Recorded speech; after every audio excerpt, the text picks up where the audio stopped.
यही वो क्षण है जिसका इंतजार आप खुद कर रहे हैं। तो जो करेंगे वही मिलेगा।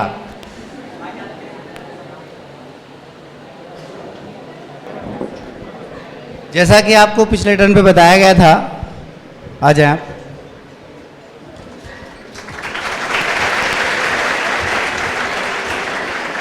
कि सीजीएल 2018 में जो सिलेक्शंस हुए हैं और उसके अलावा जो बच्चे उपस्थित हैं उनको आपके बीच बुलाया जाएगा। और उनमें से लगभग लोगों से संपर्क हुआ, कुछ बच्चे ऐसे थे जो पहले सिलेक्शन का इन्फॉर्मेशन था उनका, लेकिन रिसेंट में वो बाहर थे। सीजीएल के इस साल के सिलेक्शंस में भी बहुत सारे बच्चे पहले से किसी जॉब में, मतलब पिछली बार सेलेक्ट हुए किसी पद से, और वो किसी वजह से आ नहीं पाए। जो भी यहाँ उपस्थित है उनको सम्मानित किया जा रहा था, ये आपको पहले बताया गया था। कहने का मतलब ये संघर्ष का पद सबका लगभग एक जैसा होता है। अगर आप एक से सीखें तो आप उसी चीज़ों को आगे करेंगे, और अगर उसको फॉलो करें तो सबसे बेहतर परिणाम आपके सामने आते हैं। आज आपको इन बच्चों के बीच आपकी एक छवि मिलेगी। जैसा कि मैं बोलता रहता हूँ कि आप कई बार जब शुरू करते हैं तो आप संतुष्ट होना चाहते हैं, जबकि संतुष्ट होना नहीं चाहिए, संतुष्ट करना है। जब आप क्लास में आएँ और उन सारी चीज़ों को फॉलो करते रहें जैसा कहा जाता जाए, और आप जो भी प्लानिंग है उसको सेटिस्फाई करते रहें, तो फिर रिजल्ट कहीं दूर की बात नहीं है, सब यही है। तो मैं आज अपने शब्दों में कुछ कहूँ तो इसका कोई ज़रूरत खास है नहीं। आज इन बच्चों से ही आप सुनेंगे कि कैसे कैसे एक एक स्टेप करके वो यहाँ तक पहुँचे। और क्योंकि सिलेक्शन का प्रोसेस खुद अपने आप में इतना लंबा रहता है कि टाइम तो लगता ही है, ये तो श्योर शॉट है। तो एक एक करके मैं बुलाना चाहूँगा। सबसे पहले शीतल, सीएसएस 2018 कैडेट सेक्रेटरी। सीएसएस में इनका फाइनल चयन हुआ है।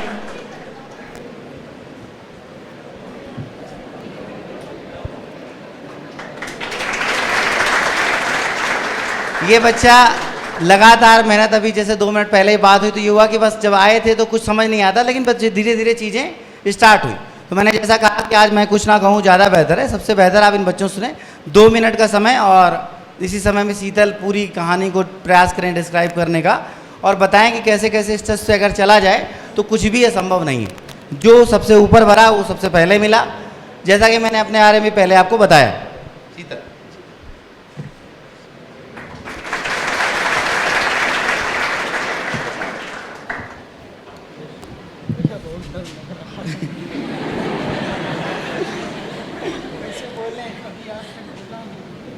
वहाँ से यहाँ तक की दौड़ बहुत लंबी होती है, और उसका पूरा करने के बाद बोलना तो आ ही जाता है। तो शुरू करिए, फिर कड़ी से कड़ी जुड़ती जाएगी। हम आपके साथ खड़े हैं। मेरा नाम शीतल कुमार है और मैं SONCSS में सेलेक्ट हुआ हूँ 2018 सीजीएल के। और ये सब भैया का आशीर्वाद है जिनकी वजह से ऐसा हुआ, उनकी मेहनत। और उन्होंने किसी का अगर कोई सवाल हो शीतल से पूछ सकते हैं।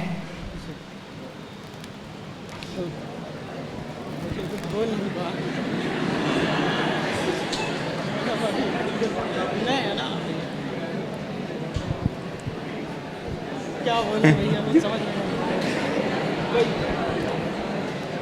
ठीक, एक मिनट बस।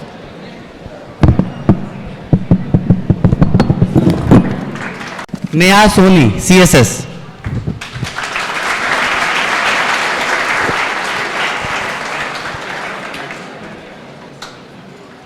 आप प्रयास करें, बच्चों को गाइड करें।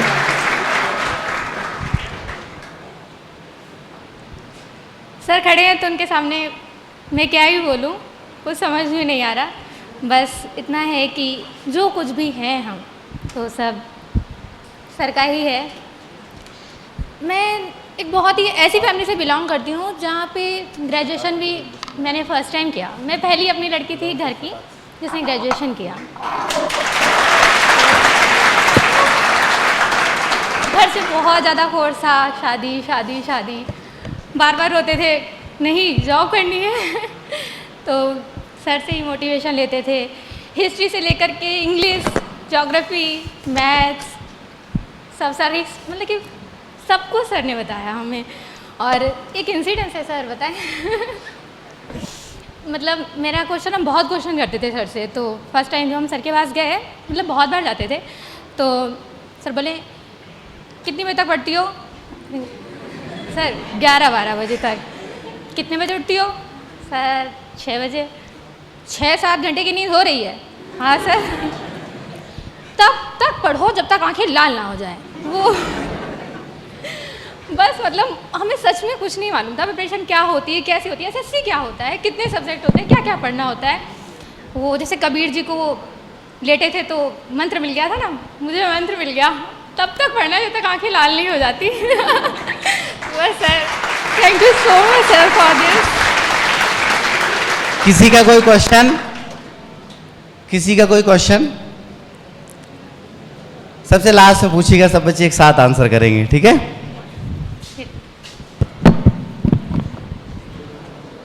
रोहित सीएसएस।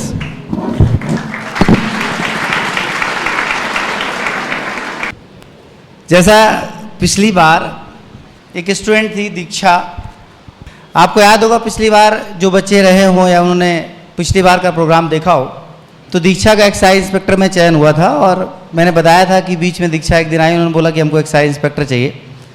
मुझे मार्क्स नहीं पता थे, कुछ ऐसे डिस्कशन चलता रहता है, बच्चे का कैलिबर पता होता है और मैंने बोला था क्या चाहिए और उस नाम से हमने नंबर सेव कर लिया था।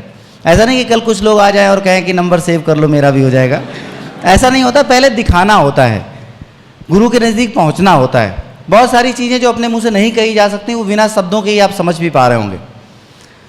रोहित का जब ये सारा प्रोसेस चल रहा था तो याद होगा आप आए थे और हमने आपसे पूछा था क्या चाहिए, तो रोहित ने बोला सीएसएस चाहिए। मैंने इनका नाम सीएसएस के नाम से इन्हीं के सामने सेव किया था, मैं जाओ बेटा, और ये चले गए थे। मतलब एक ऐसी चीज़ आती कि अब जो चाहिए तुमको वो मिल जाएगा। मुझे कोई खास मार्क्स वार्क्स का आइडिया नहीं था क्योंकि क्या मेरिट जाती सब चलता रहता, लेकिन हाँ कैलिबर तो पता ही था। अब किसी का भी सेव कर लूँ ना हो तो मेरी बात खराब हो जाएगी, तो इसलिए पहले आप वहाँ तक पहुँचे कि मैं आपको वो आशीर्वाद दे पाऊँ जो मुझे लगता है कि आपको ये चाहिए। बच्चों ने लिखा कि मतलब अपना एक पैशन था, उसी पैशन के लिए करते हैं और हमारा पैशन पूरा होता है। बस यही एक प्रोसेस है जो करते रहते हो लगातार। बाकी प्रयास करें कि रोहित 2 मिनट सारी चीज़ों को बताएं, ज़्यादा बेहतर होगा कि कैसे कैसे एक एक स्टेप बढ़ाया जा सकता है। रोहित, सबसे पहले तो मैं आपको बताना चाहता हूँ कि मेरा सफ़र कहाँ से शुरू हुआ। तो 2016 से जब मैं ग्रेजुएशन करके अपने भाई से पूछा कि क्या करना चाहिए, तो उसने बताया कि सर पढ़ाते हैं और एसएससी की तैयारी कर लो, ज़्यादा बेटर है तुम्हारे लिए। तो मैंने कहा ठीक है एसएससी की तैयारी कर लेते हैं। तो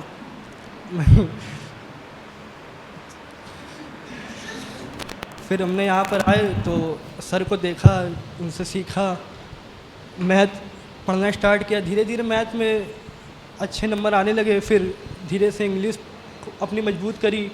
फिर जीएस मेरी थोड़ी कमज़ोर थी, ये बात आज भी है कि जीएस मेरी अभी भी कमज़ोर है थोड़ी, सब सब्जेक्ट देखते हुए, क्योंकि मैंने मैथ और इंग्लिश में बहुत ज़्यादा फोकस किया था, बहुत ज़्यादा मैथ और इंग्लिश में, क्योंकि मेरा टारगेट केवल एसएससी सीजीएल ही था। मैं एग्ज़ाम सारे देता था, सभी सब्जेक्ट, यहाँ तक कि मैंने स्टेट लेवल के भी एग्ज़ाम दिए हैं और बैंक के भी एग्ज़ाम दिए थे, लेकिन मेरा मेन टारगेट एसएससी सीजीएल था।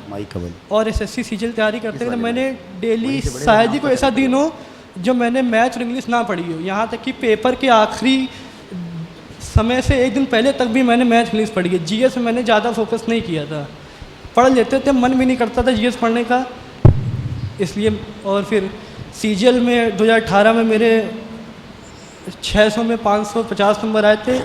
फिर डिस्क्रिप्टिव में मेरे 56 नंबर हो के मेरा ऑल ओवर टोटल 606 बन गया और मेरा सिलेक्शन केंद्रीय सचिवालय में मेरा चयन हुआ। और इसका पूरा श्रेय मैं अपने गुरुजी को देना चाहता हूँ। आज बहुत नर्वस फील कर रहा हूँ। यहाँ पर याद है वो दिन, पुरानी कोचिंग वाले याद आते हैं जब पहले आए थे, यहाँ की भीड़ देख थोड़ा नर्वस हो जाते थे, कैसे होगा, क्या होगा, कैसे मेहनत करेंगे। लेकिन जब सर ने अपनी कहानियाँ सुनाई कि हम कैसे पढ़ते थे, सर जब ये बार बता रहे थे कि वो सुबह से बैठते थे और रात रात तक पढ़ते रहते थे, तो मैंने कहा इतना कैसे पढ़ेंगे। लेकिन जब वो खुद को मैंने फील किया कि हाँ पढ़ाई इतनी ही करनी पड़ती है, इसके अलावा कोई और तरीका नहीं है पढ़ने का, आपको डेली पढ़ना है और लगातार पढ़ते रहना है। बस मैं आपसे यही कहना चाहूँगा और आपको आपके उज्ज्वल भविष्य की बहुत बहुत बधाई। उम्मीद करते हैं कि जब अगले साल ये कार्यक्रम आयोजित होगा तो आप सभी लोग यहाँ पर आएंगे और जो पद आपको चाहिए वो आपको मिले। बस इसी को मैं अपनी बात ख़त्म करना चाहूँगा। धन्यवाद।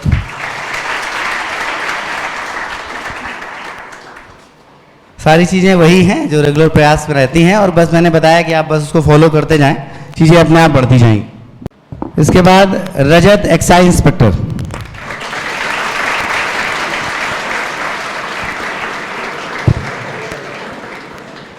जैसे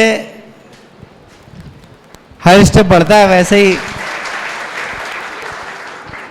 मैं चाहूँगा सबसे रजत ही अपनी बातों में सारी चीज़ों को बताएं। Thank you sir.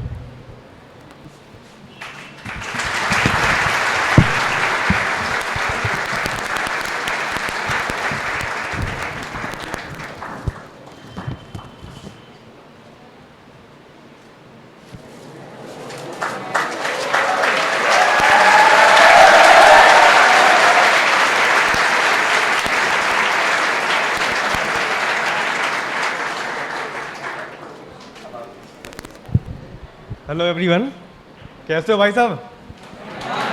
बढ़िया साहब। कैसी चल रही पढ़ाई? मज़ा नहीं आ रही यार।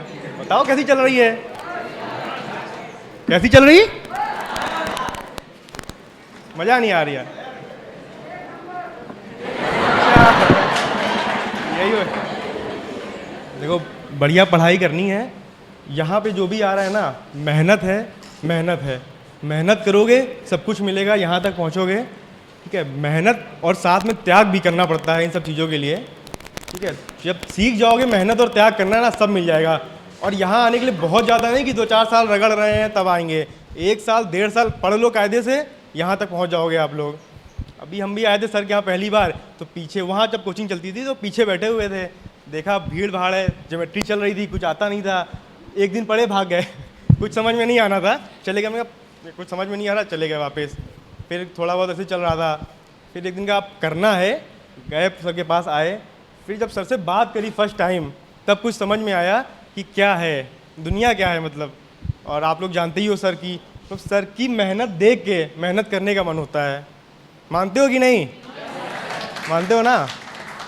बस वही है जो है, सर से है। आते हो यहाँ पे और एक पॉजिटिव एनर्जी मिलती है यहाँ आने के बाद। क्लास में आप लोग बैठते हो, और बस मेरा भी 2018 सीजल सपना था कि सीजल निकालना है पहला।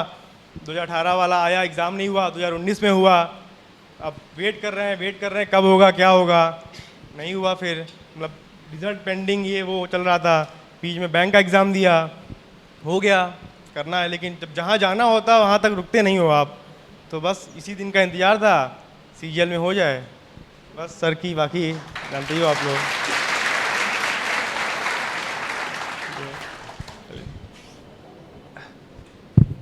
Nitin, auditor CGDA।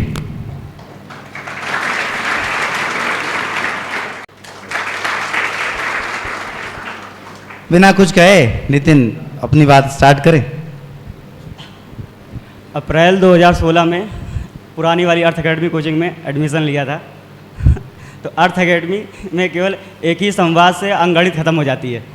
उस चीज़ को दोहराना चाहते हैं, जो मेरा एक सपना भी था। जो पूछा जाए, बताया जाए, इनटू आपका बात। तो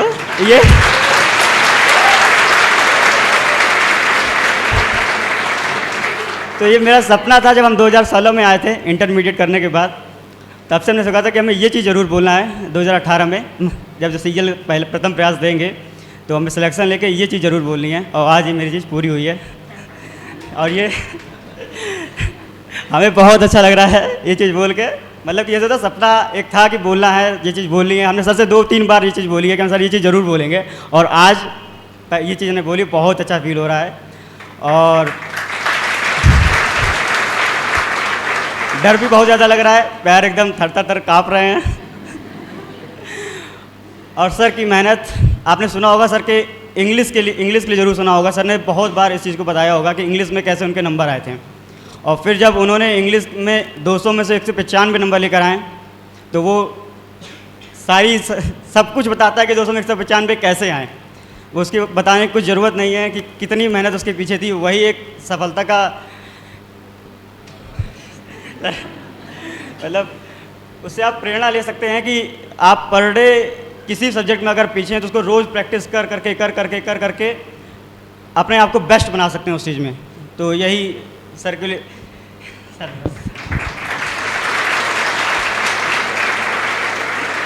आप बाकी चीज़ें समझ ही रहे होंगे और यहाँ डर लगना लाजमी है क्योंकि हमेशा गलत करके ही डर नहीं लगता, कभी कभी बहुत अच्छा करके खुशी का डर होता है, जो पैर कांपते हैं और आंखों से आंसू भी आने ही लगते हैं। बस अगर कोई बोलने के लिए ज़्यादा कह देगा तो हम रोने लगेंगे बस तो मुझे अच्छे से याद है कि 2013 का सीजन चल रहा था, उसी बीच कई चयन वैन की प्रक्रिया में लगे हुए थे 2011-12 से।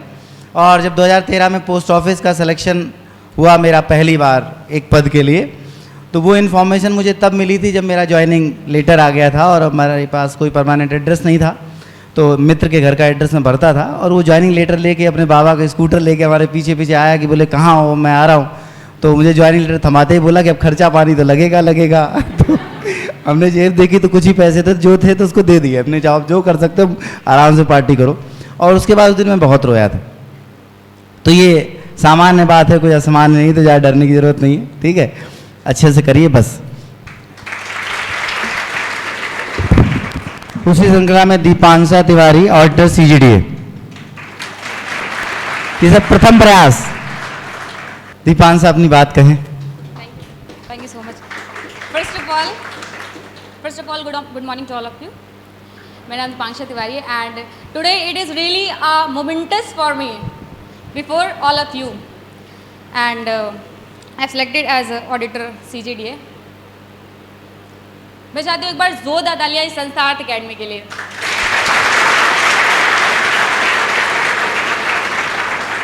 Now a big clap, a huge round of applause for the most talented teachers I have ever seen in my life, the mathematics wizard evergreen Rohit sir. यकीन मानिए दोस्तों, आपने अपने जीवन में कुछ ऐसे अच्छे कर्म जरूर किए हैं जो आज आप अर्थ अकेडमी का हिस्सा हैं, रोहित सर से जुड़े हुए हैं, ठीक है। मैं बस इतना ही कहना चाहती हूँ आप लोगों से, just give up all the luxuries, सब छोड़ दो, दोस्त, मूवीज़, इधर उधर घूमना, फेसबुक, व्हाट्सएप, ट्विटर, दोस्तों के साथ चिल मारना, मूवीज़ देखना, सब कुछ छोड़ दो, दादा मामी चाचा नानी सब कुछ छोड़ दो और कह दो कि दे देंगे जुर्माना लेकिन नहीं रहेंगे सिलेक्शन पाए बिना। मैं एक छोटी सी स्टोरी के साथ अपनी बात को ख़त्म करती हूँ। एक कछुए और खरगोश की स्टोरी आपने बचपन में सभी ने सुनी होगी कि दोनों में रेस लगती है, जो पहले दौड़ लेगा वो जीत जाएगा।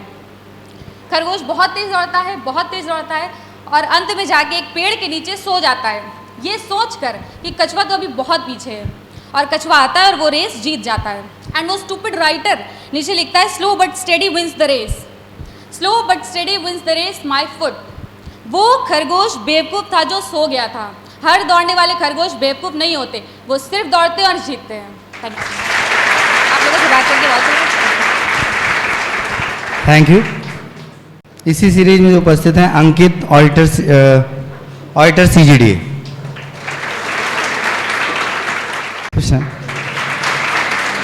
अंकित, जहाँ मैं इसमें रह रहा हूँ लगभग 2015 से 6 साल हो गए। वो लैंडलॉर्ड जो हमारे अंकल जी उनके बेटे हैं, और जब मैं इनके मकान में एज ए टेनेंट पहुँचा था तो सामान्य से संबंध जैसे स्टार्ट होते हैं, तो अंकल जी एक दिन मिले, पूछा क्या करते हो, जैसे एक सामान्य सी इंक्वायरी होती है, तो उनको बताया ऐसे ऐसे है। तब के ब्लॉक में ही अर्थ अकेडमी चलती थी। तो ऐसे बात करते करते उन्होंने पूछा कि क्या करें, हमारा मतलब मैं अकेला बेटा ऐसा ऐसा है और बीटेक करके बेंगलोर में जॉब कर रहे थे, तो ये वह क्या किया जाना चाहिए। तो हमारा तो वैसे ही रहता है कि कुछ नहीं, सब छोड़ छाड़ दो, कर डालो, सब हो जाएगा।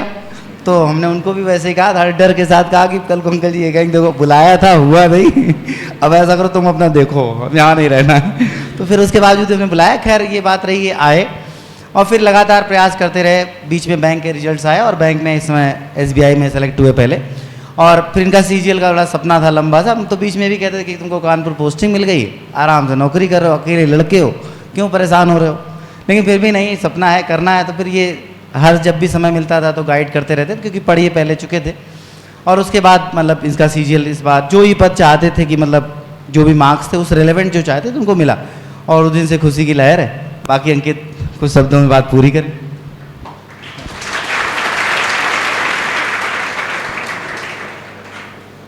पहले तो रोहित सर को बहुत बड़ा धन्यवाद।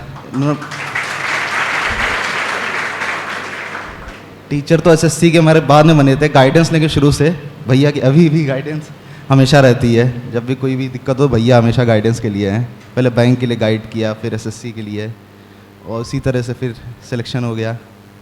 बैंक में आने के बाद फिर एसएससी की तैयारी करी 2017 में। बैंक मतलब 16 में बैंक में हो गया था, 17 में ज्वाइन किया था। उसके बाद फिर एसएससी की प्रिपरेशन करी, फिर ये 18 वाला। बस बाकी आप लोग को बेस्ट ऑफ लक 19 वाले के लिए भी और 20 वाले के लिए भी, जो लोग हैं।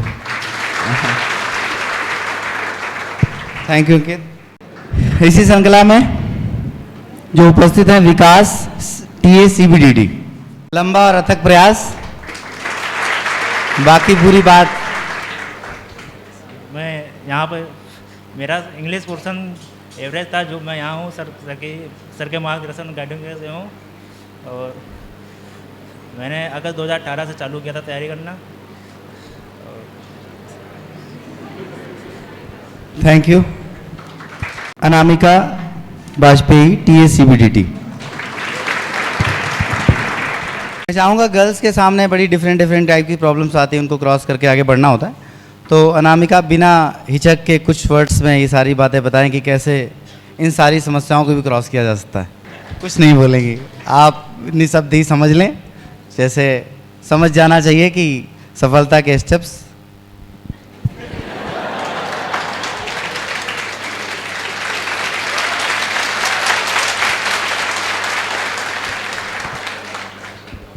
मेरा नाम अनामिका वाजपेयी है और आज जो ये मेरा सिलेक्शन हुआ है ये सर की वजह से पॉसिबल हुआ है, मेरे माता पिता की वजह से और मेरे भगवान जी की वजह से। Thank you so much. Nidhi auditor CGDA। तालियां तो आज नहीं रुकनी चाहिए। और मैं चाहूँगा कि हमारी बात को आगे कंटिन्यू करते हुए निधि अपनी बात में कुछ वर्ड्स कहें, और वही सारी बातें जो किसी भी स्टेप में एक टर्निंग मोमेंट होता है, जैसा कि मैंने आपको पहले बताया था, क्योंकि सबके लाइफ में एक ऐसा पॉइंट आता है कि ये नहीं हो सकता था, ये हो गया और ये मैंने ऐसे कर लिया। वो अगर आदमी शेयर करे तो शायद वो चीज़ें आगे बढ़ जाती। जैसे आयुर्वेद खो रहा है, वैसे हमारे सिलेक्शन की जो संघर्ष है वो ना खोएं। पहले तो बहुत ज़्यादा हो आप लोग, नर्वसनेस हो रही है। चलिए सभी को नमस्ते, सभी को नमस्ते। और भाई सच में बहुत कठिन फेज से गुजर रहे हो आप लोग, सच में बोलेंगे। क्या होता है ना, प्रिपरेशन का टाइम बहुत लंबा लगा देता है ये CGL में। मतलब 2018 का सिलेक्शन समझिए 2021 में आ रहा है, और ज्वाइनिंग देते हुए भी ये टाइम लगा देंगे। तो पेशेंस रखिएगा और मेहनत बनाए रखिएगा। दुनिया वाले बहुत सारी बातें करेंगे, मेरे से टीचिंग तक का ऑप्शन दिया गया था हमें कि आप टीचर बन जाओ निधि, लेकिन आपको अपने पर भरोसा रखना है कि जो कर रहे हैं वो सही कर रहे हैं और ये करके निकालेंगे। बहुत लोग भरोसा छोड़ देंगे आप पर, अपने पर भरोसा रखिएगा और सर पर भरोसा रखिएगा। सर मोटिवेट तो करने के लिए हमेशा रहते ही हैं, और बहुत मेहनती इंसान है सर। अगर आप एक प्रेरणा के स्रोत में, अगर आप एक प्रेरणा स्रोत लेना, अगर आप एक प्रेरणा स्रोत लेना चाहते हैं किसी को अपनी पर्सनल लाइफ में, बहुत लोगों से आप प्रेरणा लेते होंगे। मेरी मेहनत की प्रेरणा सर हैं, और ये शायद जब तक हम जी रहे हैं तब तक रहेंगे। ये कोई बड़ी बात नहीं कह रहे हैं। हमारा मेंस का बैच चल रहा था, 2017 मेरा मेंस दिया था हमने, मेरा हुआ नहीं था, ये मेरा सेकंड अटेम्प्ट है। तो 2017 में मेंस में सर 3 घंटे 4 घंटे हमारा कंटिन्यू बैच चलता था। बीच में ब्रेक देते थे सर कि आप लोग पानी वानी पी लो, इतने लंबे बैच चलते थे। तो मेहनत बनाए रखिएगा, बस और क्या है, सब सेलेक्ट हो जाओगे। Thank you. शिवांगी TACBDD। यहाँ पर आने का सिर्फ एक ही है, मतलब आपके पास विकल्प कि आप मेहनत करो, और अगर कभी स्ट्रगल से डर लगे तो जीती जागती मिसाल खड़े हैं। तो और कुछ नहीं है। बाकी निगेटिविटी बहुत ज़्यादा आएगी, कभी कभी आपको एक रीज़न भी नहीं मिलेगा कि आप पॉजिटिव रह सको। तो बस यही है कि मेहनत मेरी, रहमत तेरी, और अर्जी मेरी, मर्जी तेरी। भगवान पे विश्वास रखो। और भैया ने एक बार कहा था, गुरु जो कहे उसे बस आँख बंद करके मान लो, तो बस मान लो, और कोई ऑप्शन है ही नहीं। बस मेहनत करते रहिए। ऑल द बेस्ट सारे एग्ज़ाम्स के लिए, जिसका जो भी लगा हुआ है, जिसके जो भी रिजल्ट्स आने हैं। बाकी भैया। स्वाति अग्निहोत्री, अकाउंटेंट। घबराने की जरूरत नहीं है।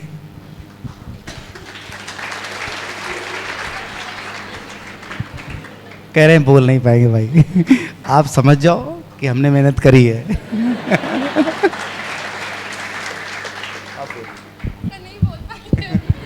अब भी नहीं बोल पाएंगे, फाइनली आप फिर समझ जाओ कि हमने मेहनत करी है। Hasan, auditor, TACBDT। जैसा कि आप पहले ही समझ गए होंगे कि हसन एक्स सर्विसमैन है, और थोड़ा सा और इधर आ जाए। एक्स सर्विसमैन के लिए आपको बहुत सारी बातें लगती होंगी कई बार कि उनकी मेरिट कम जाती है, एसेक्ट्रा एसेक्ट्रा एसेक्ट्रा।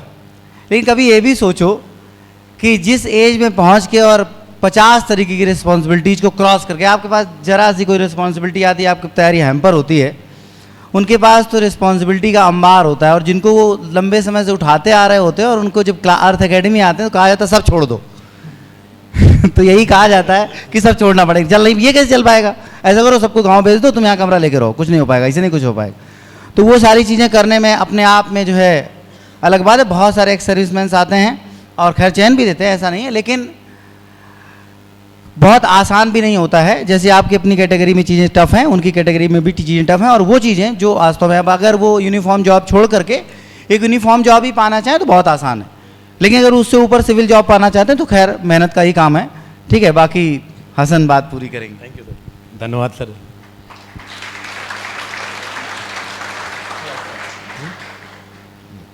जब मैं सर के पास पढ़ने आया था तो मुझे 25 साल हो चुके थे 12th पास किए, मतलब 25 साल मुझे हो चुके थे, 25 ईयर्स 12th पास किए हुए। और जब मैंने जब एयरफोर्स का एग्ज़ाम दिया था 97 में दिया था, 98 ज्वाइन किया, 2018 मैंने रिटायरमेंट है मेरा। तो उस समय जो सबसे टफ क्वेश्चन आते थे तो वो इस तरह के होते थे कि रमेश की आयु 25 वर्ष है, सुरेश की आयु उससे 10 वर्ष अधिक है, बताओ सुरेश की आयु क्या है। ये एयरफोर्स इस लेवल तक के, बैचलर तक के लेवल में एग्ज़ाम आते थे। 25 साल में पूरी पढ़ाई से दूर रहा। मेरे साथ 15-16 लोग रिटायर हुए थे, ठीक है ना। एक्स सर्विसमैन के लिए भी बहुत मुश्किल है निकालना। 68,000 लोगों ने भरा था इस बार 2018 में, 340 के करीब सीटें थी, ठीक। और सर, जब तक मैं सर से पढ़ता रहा, मैंने मतलब टीयर 1 मेरा 150 नंबर आया है, जो जनरल में निकला है लगभग। उसके बाद मैंने स्टेट बैंक, मेरा सिलेक्शन हो गया तो मैं हमीरपुर में ज्वाइन कर लिया। तो अप डाउन की वजह से सेकंड टीयर 2 में इतना नहीं पढ़ पाया, नहीं तो मुझे इंस्पेक्टर मिलता मोस्ट प्रॉब्ली, क्योंकि टीयर 1 में मतलब आप हंसोगे, आप सिर्फ 40 कट ऑफ गया था एक सर्विसमैन का, 137 शायद जनरल का गया था, मेरे 148 नंबर थे, ठीक है। तो मैंने अपने कट ऑफ से, लेकिन मैं जहाँ तक SSC CGL की बात है, मेरा सपना था निकालना, और सर के कारण ही सपना पूरा हुआ। सर ने इतना विश्वास रखा, मैं परिवार को भी विश्वास नहीं था। वाइफ भी कहती थी क्यों छोड़ रहे, नौकरी अच्छी खासी लगी लगाई, मिलेगी नहीं, बाद में कहोगे, अभी जो है वही करो यार।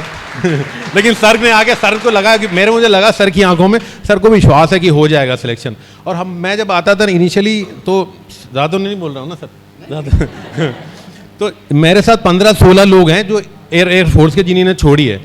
और मैं सबसे बोल रहा था सर से पढ़ने चलते हैं, लेकिन शर्म आती है ना हम लोगों को बैठते हुए छोटे छोटे बच्चों के बीच में। अब मेरी 44 एज है, लगभग सारे लोग इसमें मुझसे आधी उम्र के होंगे।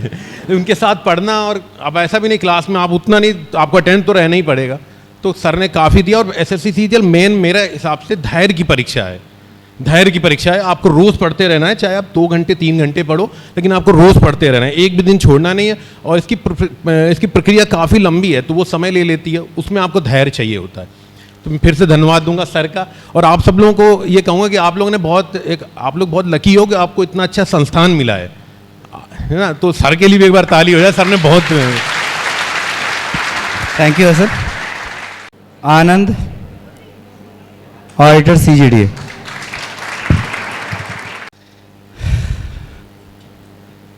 बेटा खुश हैं? बहुत लंबा प्रयास है इनका भी, है ना, तो इन्हीं के शब्दों में ही सुने। सारे दोस्तों से जय हिंद। बड़ा एक लंबा सफ़र रहा। 2012 में इंटर पास किया, उसके बाद डिफेंस की तैयारी की और 2014 में नेवी में सिलेक्शन हुआ। इच्छा नहीं थी जाने की, घर की स्थितियाँ, कुछ मजबूरियों की वजह से जाना पड़ा। ट्रेनिंग की, वहाँ पर इंजरी हो गई, उन्होंने बोर्ड आउट करके वापस भेज दिया। अब वहाँ से आने के बाद समाज का प्रेशर, घर वालों को भी मतलब थोड़ा सा बुरा लगे कि क्या किया जाए। काफ़ी डिप्रेशन में थे, 1 साल तक इधर उधर घूमते रहे, घर में लेटे रहे। फिर एक दोस्त थे हमारे, उन्होंने बोला चलो अर्थ अकेडमी चलते हैं, वहीं पढ़ाई की जाएगी। फिर सर से मिले आके, सर से बताया ऐसी समस्या है। सर ने कहा यार तुम जब नेवी निकाल सकते हो तो तुम रिजल्ट तो निकाल ही दोगे, आराम से करो तैयारी करते रहे। सिलेक्शन हो गया। हमारे जो मित्र बैठे हैं नितिन, तो नितिन का ये सिलसिला रहा कि नितिन जी से हम लोग टियर 3 भी साथ देने गए थे, हमारा एक फ्रेंड सर्किल था। तो नितिन वहाँ भी जब हम लोग होटल लेकर रूम में रुके थे ना, तो वहाँ भी ये बोल रहे थे कि जो पूछा जाए बता।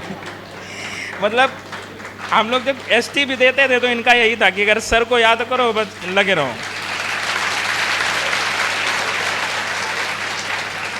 शायद फर्स्ट टूर्नामेंट कब 2018-19 में हुआ था ना, 19 में हुआ था। तो शीतल, अनुज कुमार शुक्ला और नितिन, मैं और 5th चल रहा है। हाँ नहीं 18 में हुआ था, इसमें 5th चल रहा है। हाँ, तो उस समय क्या एक टीम बनाई गई थी, तो हम लोग साथ में पढ़ने वाले थे, टीम बनाई गई। एक सैलन भी था कुछ कारणवश उसका, एक उमेश भी हमारे साथ में, वो भी नेवी से आए थे वापस। तो हम लोग थे, तो काफ़ी र्यूमर हुआ कि इन लोगों ने नकल टीप के किया है, तब तो टॉप किया है। लेकिन आज हम सबको बताना चाहते हैं कि मेहनत की थी तभी फर्स्ट प्राइज़ मिला था हम लोगों को, इसी वजह से सिलेक्शन हुआ।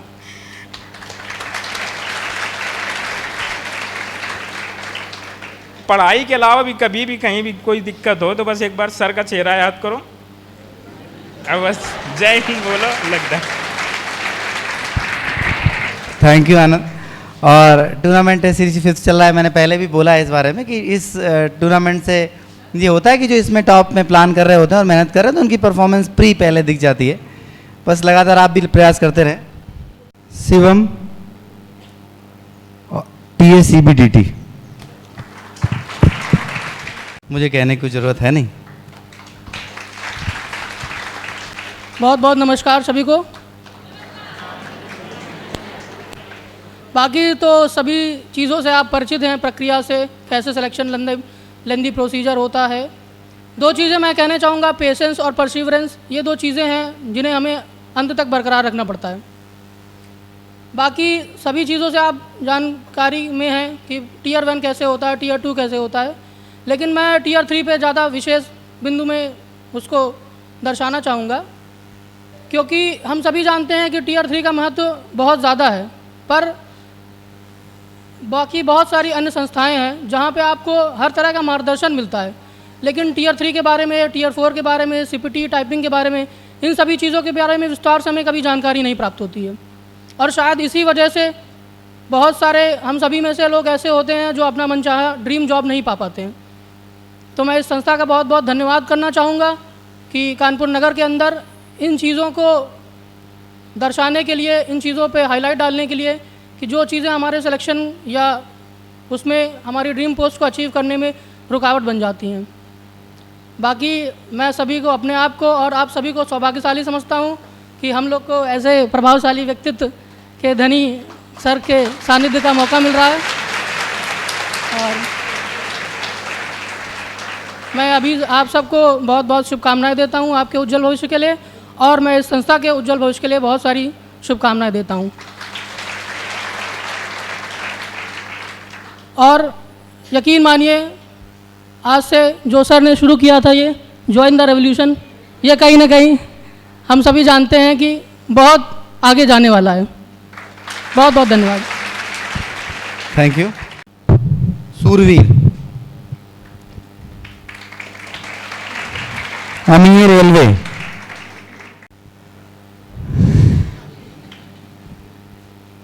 मेरा नाम सूरवीर सिंह है। दोस्तों, सफ़र यहाँ से स्टार्ट होता है कि 2013 में जब मैंने इंटर किया तो मैंने खुद घर पे पढ़ाई पहले चालू की। 2 साल बाद 2015 बैच में मैं नेवी में सेलेक्ट हुआ। किन्हीं कारणों मुझे वहाँ से रीमेडिकल से बाहर कर दिया गया। बहुत नर्वस हुआ, लेकिन 2016 में मेरा एक दोस्त जो CSS में इस बार सेलेक्ट हुआ है, रोहित वाजपेयी, इससे बात हुई मेरी और ये हुआ है, ये बोला कि क्या कहते हैं रोहित सर से पढ़ना है। हमने कहा नहीं, हमें अर्थ अकेडमी में पढ़ना है। जानकारी थी नहीं, लड़ाई हो गई हम लोगों में, 2-4 दिन बोलचाल नहीं रहा। हम अर्थ अकेडमी ज्वाइन कर लिया और सर के सानिध्य में आए तो हमें अर्थ अकेडमी में पढ़ना था, इनको रोहित सर से पढ़ना था। इनको जैसे तैसे हम मना के लाए। हमने कहा अर्थ अकेडमी 2 दिन पढ़ के देखो, फिर रोहित सर के यहाँ चलेंगे।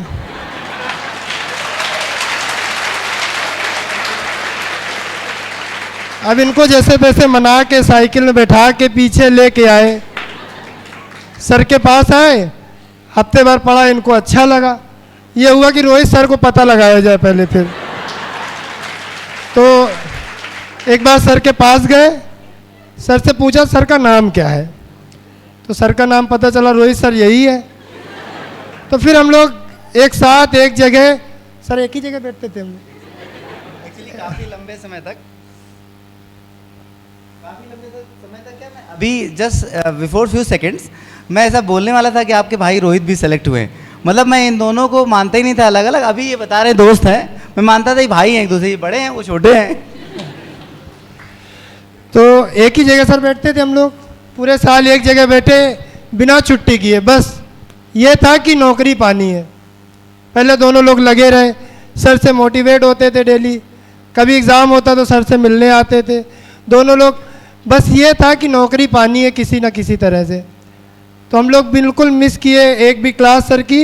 एक ही जगह सर के सामने बैठते थे ताकि सर देखते रहे और सर का आशीर्वाद बना रहेगा तो नौकरी मिल जाएगी।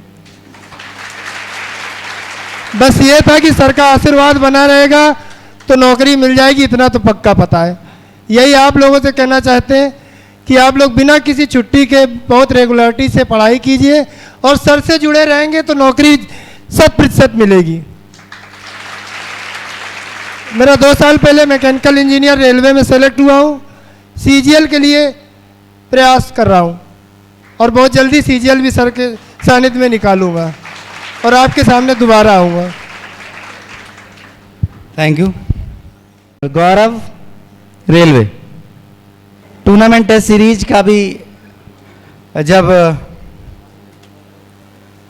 उसमें अवार्ड किया तो गौरव उस समय थे और मैंने उस समय भी कहा था कि टेस्ट सीरीज में अच्छा कर रहे आने वाले बच्चे को अच्छा परफॉर्मेंस होती है। अपडेट उस समय भी था बट वो एक अलग प्रोग्राम था और अब गौरव सिलेक्शन वाले बच्चों में फेलिसिटेशन में दोबारा आए हैं आपके सामने। तो बस उन्हीं शब्दों में उन्हीं बातों को उसी तरह से रिपीट करना है और प्रयास करिए कि और बेहतर इनको गाइड किया जा सके। 2 मिनट। सबसे पहले मैं चाहूँगा कि आप रोहित भैया के लिए जोरदार तालियां बजाएं।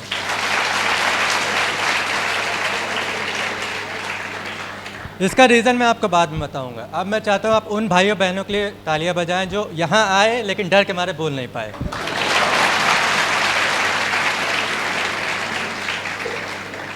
उन भाइयों के लिए जो एक्स सर्विस मैन है उनको अपने आप को नीचा मतलब कम समझ रहे हैं, जबकि उनकी कुर्बानी हम लोग से ज़्यादा है। उनके लिए तालियां बजाएं।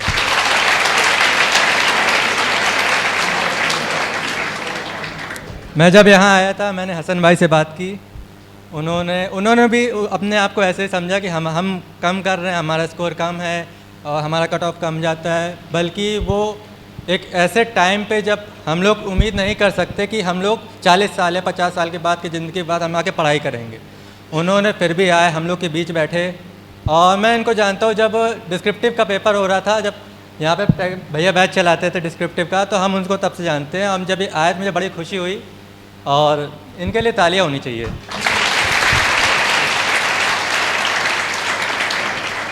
मेरे भाइयों बहनों, आपने बहुत कुछ अच्छा बताया, बहुत काम की चीज़ बताई। एक चीज़ मैं आपको बता दूं, यहाँ पे आने के लिए आपको पेशेंस और मेहनत करनी पड़ेगी, ये फिक्स है। जब आपका पेशेंस टूटने लगे 2 मिनट भैया के पास जाएं।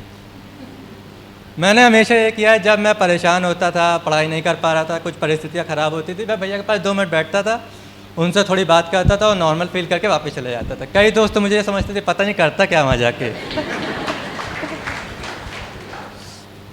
तो बाकी आपके कोई सवाल हो तो आप पूछिएगा। और इनमें से कई भाई बहन हैं जो मेरे साथ ही पढ़े हैं, मतलब हम उनके साथ पढ़े हैं कहना चाहिए, और उनकी मेहनत को देख के जब वो सेलेक्ट हुए हैं मुझे बड़ी खुशी हुई। आप में से कई लोग को मैं जानता हूँ, और बस यही है कि आप अर्थ अकेडमी में आए तो ये समझिए कि आप 1 साल की कुर्बानी दीजिए, और बिना कुर्बानी के आप कुछ नहीं पा सकते। चाहे आप प्राइवेट नौकरी में भी जाएँ, चाहे गवर्नमेंट में जाएँ, 1 साल आप ये सोचिए कि आपको सारे एंटरटेनमेंट से दूर हटना है, पढ़ना है, और भैया से अपडेट रहते रहिए। भैया अपडेट आपको मोटिवेशनल के रूप में भी करेंगे। अगर आप किसी तरह से इमोशनली आप परेशान हैं, फिर भी आप भैया के पास जाएंगे, 2 मिनट बैठेंगे, भैया मुस्कुराएंगे और अपने चेहरे पे स्माइल आ जाती है। फ़िलहाल के लिए मैं अभी ये कहना चाहूँगा। Thank you. Thank you. Navneet.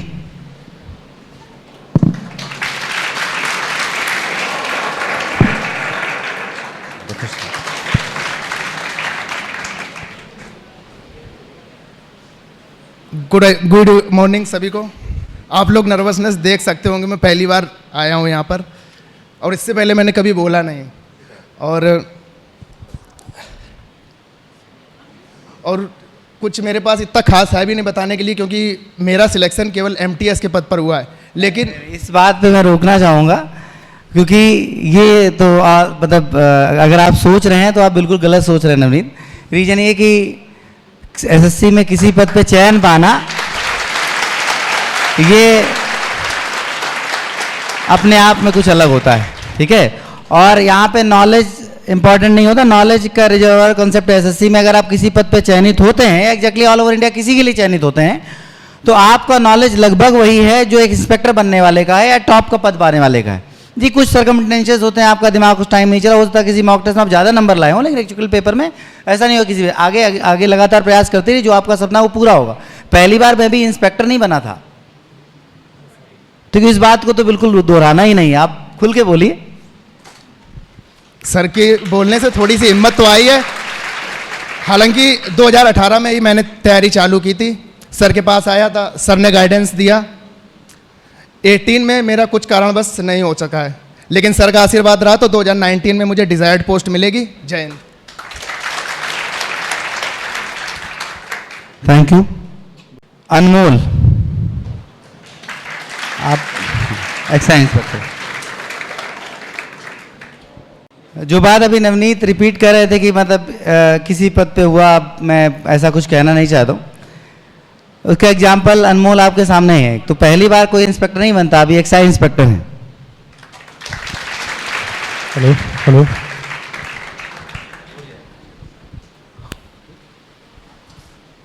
यहाँ पर उपस्थित सभी एस्पायरेंट्स को मेरा नमस्कार, और सर को मैं धन्यवाद देना चाहता हूँ कि उन्होंने मुझे यहाँ आमंत्रित किया है।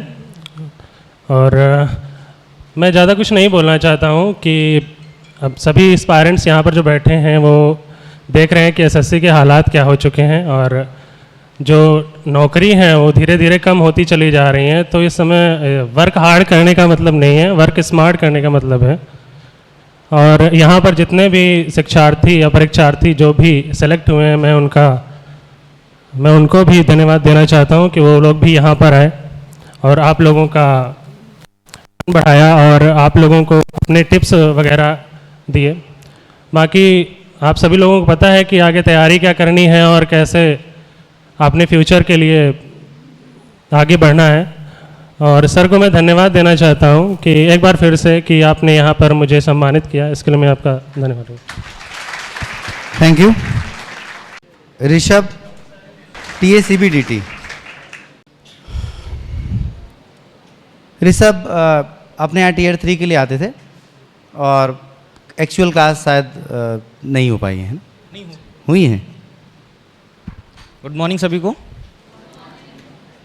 सबसे पहले तो मैं आपका ज़्यादा समय नहीं लूँगा, बस आप सभी को यही बताना चाहूँगा कि आपको अपने आप पर भरोसा होना चाहिए, ऊपर वाले पर भरोसा होना चाहिए, और सबसे मेन अपने गुरु पर भरोसा होना चाहिए।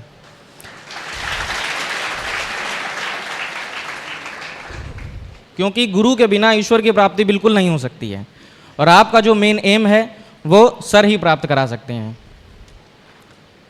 आप बस मेहनत करते जाएं, पेशेंस रखें, जब भी कोई मुश्किल आए सर से बात करें, सारा हल हो जाएगा। बस आप सभी को अपने भविष्य के लिए बहुत बहुत शुभकामनाएं। Thank you. आइए ऋषभ भाई, ऋषभ से चाहूँगा कि इनका पीएससी में फाइनल चयन हुआ और इसमें पुलिस की भी वैकेंसी चल रही है एसआई के लिए, तो आप किन किन बातों का ध्यान रखें, उसी साथ कैसे कैसे क्या क्या स्टेप्स बढ़ाए जाएँ। Hello all of you. सबसे पहले तो मैं थोड़ा सा नर्वस हूँ बिकॉज सर के साथ ऐसे खड़े होना, और यहाँ पर अगर आप आते हैं तो जाहिर सी बात है आप पढ़ाई करने के लिए आएंगे, लेकिन आप अगर अर्थ अकेडमी से जुड़े हुए हैं और सर के पास आते हैं तो सर हमेशा से बताते हैं स्टूडेंट 3 तरह के होते हैं, और जो लास्ट के 2 कैटेगरी होते हैं वो नहीं बताना चाहूँगा, लेकिन जो पहली कैटेगरी होती है वो ये होती है कि आप कोचिंग में आते हैं तो आप बस सर को अपना गुरु मान लीजिए और सर को सब कुछ मान लीजिए, आपका जो करेंगे यही करेंगे। बस इसी सोच के साथ आप लगे रहिए और ईमानदारी से मेहनत करते रहिए और आपको सफलता 100% मिलेगी। Thank you so much. Rajat, UP police. खुश हैं। रजत जब आए थे तो पीछे बैठ के फ़ोन चला रहे थे, हमने उनको बहुत डपटा था उस दिन। वहाँ क्लास चलती थी तो क्लास में क्राउड की वजह से कुछ बच्चे पीछे बैठा ले जाते थे, तो एक दिन रजत प्रयास किया कि वहीं बैठने मिले, बढ़िया फ़ोन चलाने मिलेगा, इससे अच्छा क्या ही हो सकता है। 1 घंटे 1.5 घंटे जो भी क्लास 1.25 घंटे चलेगी, बोर नहीं होंगे। तो इस उम्मीद के साथ आए थे, लेकिन इनको हमने पहले ही दिन पकड़ लिया और हमको थोड़ी कम उम्मीद थी कि सुधरेंगे, हमें लगा था बाहर ही करना पड़ेगा, लेकिन खैर चीज़ें सुधरी और आप यहाँ आए। Good morning all of you.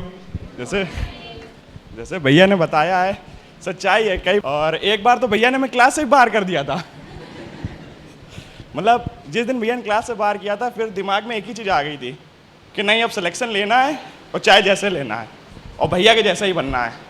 मतलब हर चीज़ हमने कॉपी करना चालू कर दिया था, यहाँ तक कि भैया की शर्ट पैंट से लेके गाड़ी मोबाइल तक हम भैया की कॉपी करते हैं अभी भी। मतलब भैया जिस गाड़ी से चलते हैं, भैया जो मोबाइल यूज़ करते हैं वही यूज़ करना है मुझको, और करता भी हूँ। हालांकि कहाँ पर भैया पैर ज़्यादा। हाँ, भैया ने बहुत समझाया। हमारी लाइफ में मेरे पापा का बहुत बड़ा योगदान रहा है और सबसे ज़्यादा मेरे छोटे भाई का।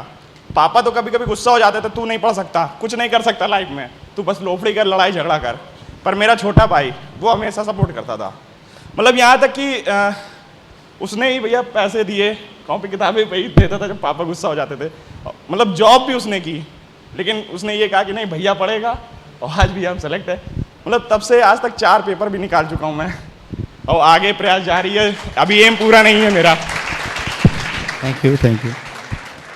रितु,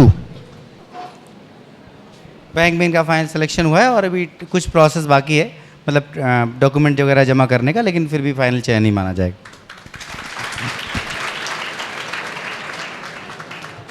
हेलो, गुड मॉर्निंग सभी को। किसी भी एग्ज़ाम की प्रिपरेशन करने के लिए आपको हार्ड वर्क करना पड़ेगा और पेशेंस रखना पड़ेगा, रेगुलरिटी रखनी पड़ेगी। डेली टाइम टेबल बनाइए, डेली का टारगेट सेट करिए और उसको अचीव करिए। कंसिस्टेंसी नहीं तोड़िएगा। ये नहीं है कि फेस्टिवल है, किसी के यहाँ जाना है, उस सबको बंद करना पड़ेगा कुछ टाइम के लिए। विद इन 1 ईयर आप सभी लोग सेलेक्ट हो सकते हैं अगर आपने कंसिस्टेंसी रखी है। और सर को बहुत बड़ा थैंक्स मैं बोलूँगी। मैं सर को 2019 से रेगुलरिटी फॉलो कर रही हूँ। इनके बेसिक जो मैथ्स के हैं वो बहुत अच्छे हैं, सब कुछ अच्छा है। मैथ्स के लिए कानपुर में मैं किसी को बेस्ट टीचर कहूँगी तो वो रोहित सर हैं। एक बार सर के लिए क्लैपिंग कर दीजिए सभी लोग। ऋचा और विकास, अभी विकास से थोड़ी देर पहले आप मिले थे, ये भाई बहन है। नमस्ते। Good morning all of you. पहले तो मैं भैया के बारे में कहना चाहूँगी, इन्होंने अपने बारे में तो कुछ बोला नहीं। विकास साहू जिनका टीए में मतलब टैक्स असिस्टेंट में हुआ है, पहली बात तो है कि बहुत डाउन टू अर्थ पर्सन है। इन्हें अपने लिए ना कुछ कभी बोलना आता है ना करना आता है। मतलब इन्हें अपनी तारीफ ये कभी नहीं कर सकते हैं। और हमारे घर में ऐसा माहौल था कि मतलब जॉइंट फैमिली थी, पारिवारिक माहौल कुछ ऐसा था कि पढ़ने नहीं दिया जाता था। मतलब मतलब ऐसा था कि भैया पढ़ने में अच्छे थे और हम भी मतलब ठीक ठाक थे, तो मतलब फैमिली में ऐसा था कि उनको मतलब जलन थी कि मतलब कि ये कहीं किसी कभी बड़े पद पर ना पहुंच जाएं, तो मतलब पढ़ने नहीं देते थे, कहते थे कि तुम दुकान में बैठो काम करो, भैया को पढ़ने नहीं देते थे।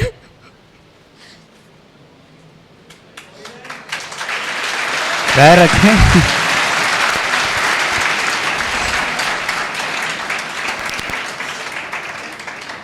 बहुत स्ट्रगल किया है भैया ने। भैया का 4-5 पदों पर पहले भी चयन हो चुका है, लेकिन फाइनल में आके रह जाते थे 1-2 नंबर से। और मेरे पापा भी इतने मतलब सक्षम नहीं हैं। पापा मम्मी दोनों दुकान में काम करते हैं, जनरल स्टोर है।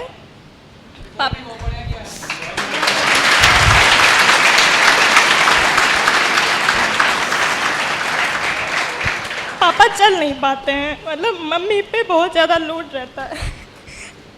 पापा पे मतलब 15-20 साल से पापा को बहुत ज़्यादा प्रॉब्लम है, पैरों में पापा चल नहीं पाते हैं। उन्होंने मतलब फैमिली वाले इतना जलते थे मेरे भैया से, कहते थे कि तुम पढ़ो नहीं। उन्हें ये डर था कि वो कभी बहुत उच्च पद पर पहुंच जाएंगे, उनका ये कहना था कि ताकि उसको नहीं पढ़ने देना, उनका मेन मोटिव यही था।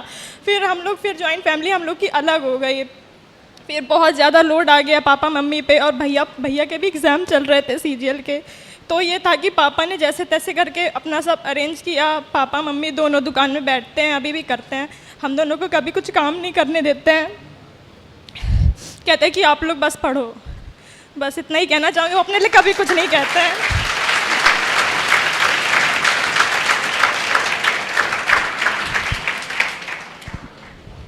अब मुझे कुछ भी कहने की ज़रूरत नहीं है, क्योंकि संघर्ष मैंने भी बहुत किया है, तो वो सारी पिक्चर सामने आती है और फिर कुछ और ही हो जाता है। नहीं जो भी होता है सब नेचुरल होता है, ठीक है। अब आपका प्रयास बहुत अथक है और बस ऐसे ही लगातार लगे रहिए। और ये मेरे कुछ मिलने वाले लोग हैं जो कहते हैं कि कुछ ऐसा करके दिखाओ कि सामने वाले मुंह का थूक सूख जाए। और ये मत सोचो कि जब मतलब ये पुरानी बड़े बुजुर्गों की कहावत है, उसका कहने का ये मतलब होता है कि आपको कुछ ऐसा कर देना कि सामने वाला बोल भी ना पाए। जब आप ऐसा कर देंगे ना, तब सारी बातें सही होंगी, उसके पहले कुछ नहीं। हिटलर का एक वर्ड था कि जब आदमी सफल होता है तो उसको बताने की आवश्यकता होती नहीं है। चाहे कोई कितना भी जलता रहे और चाहे कुछ भी सोचता रहे, आप सफल होंगे तो फिर कुछ भी बताने की जरूरत नहीं। और अगर आप असफल होते रहेंगे तो आपकी बात को कोई सुनेगा भी नहीं और उस बात का कोई मतलब भी नहीं होगा। तो जो समस्याएं, जो भी संघर्ष लाइफ में आता है, उसको आगे बढ़ के अगर किया जाए तो फिर सब कुछ सामान्य सा हो जाता है। और मैं फिर एक भी कहूँगा कि मतलब फिर जो भी बच्चे, जो भी लोग रहे हों ऐसे, उनसे इंटेंसली ऐसा कुछ भी नहीं रखना होता। मैं फिर भी आपको ये सलाह दूँगा, ठीक है, मतलब लाइफ है, दिमाग में रखी चीज़ें। और आप ये बस सोचिए कि मतलब मैंने शायद एक सक्सेस टॉक्स करके एक सक्सेस स्टोरी कवर करते हैं, उन्होंने हमारी एक बार स्टोरी कवर की थी। मैं बहुत अच्छा बोल नहीं पाया था, क्योंकि वो समय संघर्ष कुछ बताने जैसा नहीं होता, संघर्ष खुद बोलता है। तो अभी कल की बात है, मैं अपने अतुल जी जो यहाँ पे क्लास लेते हैं, मतलब दूसरे सब्जेक्ट की, जिसकी उनके बाबा जी का देहावसान हो गया, तो उसकी 13वीं का प्रोग्राम था। तो कल रात में क्लासेस के बाद भी मतलब ऐसा नहीं होता कि छुट्टी करके निकल गए, अब 13वीं मनाएंगे या कोई प्रोग्राम करेंगे, कुछ भी अंदर कुछ भी हो सकता है। तो ऐसा ही होता है, मैं हमेशा से ऐसे ही करता रहा हूँ कि जिस जहाँ पहुँचना भी है वहाँ भी मतलब आउट ऑफ द रूटीन, मतलब रूटीन के बाद कुछ करेंगे, रूटीन रहेगा। तो ऐसे डिस्कस हो रहा था सबके आपसी परिवार में क्या क्या समस्याएं चल रही हैं कुछ। अब क्योंकि एक सीनियर आप बच्चे होते थे, खेलने कूदने में ज़्यादा ध्यान देते, लेकिन जब आप थोड़ा सा और बड़े हो जाएंगे तो आपसी परिवार को ही डिस्कस करेंगे कैसे क्या क्या करना चाहिए। उसने बोला था कि जो समस्याएं थी, मतलब जो भी मेरी अपनी समस्याएं थी, उन समस्याओं से मैं हूँ आज। अगर वो समस्याएं ना होती तो शायद मैं ना होता। ठीक है, तो इसलिए जो भी आप हैं उसको बेहतर करिए, उसमें मील का पत्थर साबित होइए, ठीक, ताकि आगे आने वाले लोग ये ना कह पाएं कि मेरे पास ये प्रॉब्लम थी इसलिए मैं ऐसा नहीं कर पाया। क्योंकि आपसे आगे जो लोग आएंगे ना, वो इसी बात को कहते रहेंगे कि मेरे पास ये प्रॉब्लम थी। या पीछे बहुत सारे लोग मिलते होंगे जो बताते होंगे ये समस्या थी, वो समस्या थी, ये फलानी समस्या थी, नहीं हो पाया। आपके आने वाले लोग भी होंगे, तो आपने उन सबको ओवरकम किया और आज कहा है कि नहीं, चाहे कुछ भी हो जाए मैं ये ऐसा कर दूंगा और आप कर सकते हैं।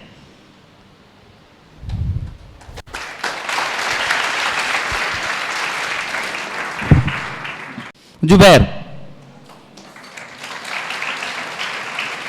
TACBDT। बिना कुछ कहे आप कहें। गुड आफ्टरनून एवरीबॉडी, टाइम हो गया, गुड मॉर्निंग में आए थे।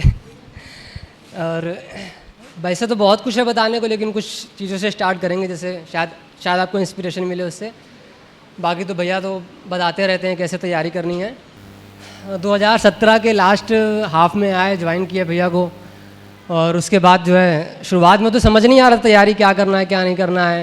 एक्चुअली क्या था कि जब इंटर क्रॉस किए तो ये हुआ एनडीए की प्रिपरेशन करनी है, तो एनडीए के शायद लायक थे नहीं, इसलिए हो नहीं पाया। एयरफोर्स दिए, हो गया।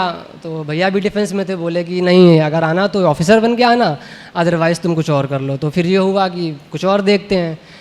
फिर पता चला कि एसएससी में भी इंस्पेक्टर बनते हैं, यहाँ पे आते हैं। तो एक दोस्त है, उसको हाँ थैंक यू बोलेंगे, मेरा बैठा हुआ भैया शिवम है, नमन है। इन्होंने बोला कि अगर अर्थ अकेडमी मतलब अगर एसएससी की करना है तो अर्थ अकेडमी जाना और कहीं मत जाना। तो मैंने बिना कुछ सोचे समझे अर्थ अकेडमी आ गए। फिर शुरुआत में जो है बिल्कुल बाउंस कर रहा था, समझ नहीं आया। 17 के लास्ट में था तो बैच काफ़ी भरा भरा सा रहता था। फिर धीमे धीमे रूटीन बना तो तैयारी शुरू हो गई। फिर जब डाउट वाउट होते थे तो भैया से कभी डिस्कस कर लिए। एक बार क्या हुआ कि मोबाइल फ़ोन नहीं था तो भैया लैपटॉप लेकर के आए, तो उन्होंने बोला ऐसा कर जब तक मोबाइल नहीं है तो लैपटॉप यूज़ करो। तो उसी में क्वेश्चन था तो भैया के पास लेकर के आया, शायद भैया को याद होगा। तो मैंने कहा भैया ये क्वेश्चन नहीं आ रहा, ये बता दीजिए। तो भैया ने सबसे पहले बोला ये मोबाइल किसने दिलाया पहले इतना बड़ा। मैंने कहा एक्चुअली भैया ने दिलाया। कह रहे तुम्हारा हो चुका। मैंने कहा कि भैया अच्छा क्वेश्चन बताइए। भैया फिर क्वेश्चन बताया, लेकिन वो बात थोड़ी सी ख़राब लगी कि भैया ने ऐसा बोल दिया, क्या होगा इमेज ख़राब हो गई यार, यहाँ तो कुछ अच्छा करने के लिए आए थे। फिर ये सोचा कि नहीं अब इमेज मेंटेन करनी है, थोड़ा अच्छा करना है, अच्छा परफॉर्म करना है।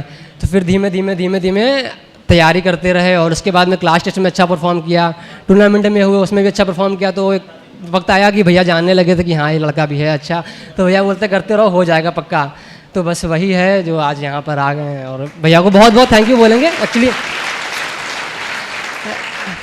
एक्चुअली क्या होता है कि जब हम आते हैं तो हमें समझ में नहीं आता कि क्या करें कैसे करें। तो ये बात बहुत लोगों ने भी बोली होगी कि अगर आपको कुछ पल के लिए ऐसा लगे कि नहीं हो पा रहा है हमसे, या क्या करें क्या ना करें, तो सच में जेन्युइन बात है कि भैया के पास आवा करके बैठिए, आपको बहुत दिनों तक मोटिवेशन मिलेगा। फिर जब आप डिमोटिवेट फील करें फिर भैया के पास आकर के बैठिए, किसी भी तरह की प्रॉब्लम हो आप भैया से डिस्कस करिए, तो जाहिर सी बात है आपकी तैयारी रन में बनी रहेगी। Thank you very much. Thank you Zubair. Anuj, auditor CGDA। अनुज के भाई पोस्ट ऑफिस में हैं, और जब वो भी यहीं से चयनित हुए हैं, जब उन्होंने उनके बाद ये उसी श्रृंखला में आ गए, तो उनका फ़ोन एक दिन आया और हमसे पूछा कि इनका कुछ हो पाएगा। तो हमारा भाई आपके यहाँ पढ़ता है, तो मतलब नेचुरल है कि मुझे बाय नेम नहीं याद रहता कि कौन किस बैच में है क्या है। अभी भी कई बार ऐसा होता है कि कल मैं किसी काम से यहीं पास में ही मतलब बाईपास से बर्रा में कहीं किसी काम से रात में जाना पड़ा था, और मैं रास्ते में लगभग शायद 12 बजे के आसपास का समय होगा, 12:30 का हो सकता हो समय। तो 2 लोगों को ऐसे ही रोका, बेटा ज़रा कुछ रास्ता बता दो, किसी जगह जाना था। तो जरा रास्ता पूछा तो वो 2 बच्चे भी अपने स्टूडेंट थे। तो ये इस वजह से रहता है कि बाबा की कृपा से चीज़ें सब आपके लिए एक मार्गदर्शन का या एक माध्यम बन पाता हूँ मैं। तो अनुज के लिए बताया कि भाई पढ़ता है, तुमसे कौन भाई होगा, कोई भाई जो भी है अच्छा पढ़ रहा होगा। तो मैंने कहा वैसे उससे ये बोल देना कि जिस भी बैच में हो हमसे मिल ले, क्योंकि ऐसे मैं नहीं ढूंढ पाऊंगा ना हमसे, और ना ही वो प्रैक्टिकली पॉसिबल है। अनुज प्रैक्टिस बैच में उस समय थे, उससे पहले रेगुलर बैचेज में पढ़ चुके थे। मैं अनुज को जब मिले तो मुझे लगा, तब मैंने तुरंत मतलब जब मुझे पता अगले दिन फिर से पूछा कि क्या कुछ हो पाएगा सर, देखा कुछ, तो हमने इनका तो ठीक चल रहा है, ये तो ठीक कर लेंगे। और वही सारी चीज़ें हैं कि आज मैंने अभी शुरुआत में अपने वर्ड्स को स्टार्ट किया था कि जब आपके अंदर कैलिबर दिखता है तो मेरे वर्ड्स भी स्वतः बदलते हैं, वो कैलिबर आपको दिखाना होगा। मैं कह दूं कि हो जाएगा हो जाएगा हो जाएगा, अलग सब फालतू बातें हैं। जैसे अक्सर इस समय यूपी पुलिस के तैयारी वाले चलते हैं, जैसे 2 महीने बचे हैं तो कैलिबर दिखना चाहिए। तो मैं कहूँगा हाँ बची हुई चीज़ें मेहनत कर लो, ये हो जाएगा ऐसे। लेकिन अगर वो मेहनत ही ना दिखे तो फिर जबरदस्ती वाली बात मेरे मुँह से तो ना ही सुने, ज़्यादा अच्छा है। अनुज भैया ने पूरी बात तो नहीं बता पाई, लेकिन उसको पूरा कर देते हैं। भैया ने आपसे जो भी बात की हो, उसके बाद हमसे बोले कि हमने भैया से पूछा था और तुम कल जाना कोचिंग में, तुम्हें मार पड़ेगी। तो हमने कहा ठीक है। हम उस दिन रोज़ आगे बैठते थे, उसके बाद उस दिन सबसे पीछे बैठे जाके। हमने कहा भैया की नज़र के मेरे ऊपर न पड़ जाए। और साथ में आनंद थे और भी लड़के थे जो साथ में, और बात कर रहे थे। तो भैया ने बोला कि आके मिल लेना हमसे पीछे। तो हमने कहा ठीक है मिल लेंगे, होगी कोई बात। हमें से डर तो ये भी था कि कल भैया को याद तो नहीं कहीं भैया ने बोला था जो। तो फिर गए, भैया ने बोला कि तुम्हें मालूम है ऐसा सिलेक्शन नहीं होता। हमने कहा ठीक सर वो तो मालूम है, लेकिन हमने मेरी गलती क्या है? तो बोले कि अब तुम समझ जाओ। हमने अब एक तरफ ये भी था कि बात कर रहे थे कहीं वो तो नहीं था, या फिर मेरे भैया ने बोला है उसके लिए बोल रहा हूँ। लेकिन हमने कहा ठीक है सर भैया अब ऐसा करेंगे। तो बोले कल से तुम आगे बैठना सबसे। हमने कहा ठीक है।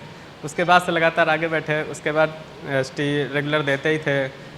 टूर्नामेंट हुआ तो टूर्नामेंट में भी भैया ने बोला कि सबको पार्टिसिपेट करना है, तो कुछ ने किया कुछ ने नहीं भी किया। भैया ने फिर ग्रुप बनाए, तो ऐसा एक ग्रुप बनाया जिसमें आनंद था, नितिन नहीं थे, वो उमेश थे। तो उन 5 में से 4 लोग सेलेक्ट हुए। तो ऐसा लगा जैसे कि भैया ने पहले ही आयोग से बात कर ली थी ग्रुप बना रहे इसमें से 4 को सिलेक्ट करना। तो बस यही था। और मेहनत तो करनी ही पड़ती है, बिना मेहनत और धैर्य के कुछ संभव नहीं है कुछ पार पाना। तो बस इसीलिए थैंक यू। लगातार चयन, पहली बार यहाँ पे सम्मानित होने का मौका। रीजन ये था इस बीच कोविड की वजह से जब कोविड स्टार्ट हुआ था उसी से ठीक पहले इनका सिलेक्शन हुआ था, इधर आ जाइए, बैंक्स के लिए। फिर उसके बाद LIC, फिर LIC चूज कर रखा है, LIC में ज्वाइन कर रखा है ना। अपने बारे में और कुछ संघर्ष में बताएं? बाकी कुछ नहीं बताएंगे। ठीक, थैंक यू। Ankush UPSI।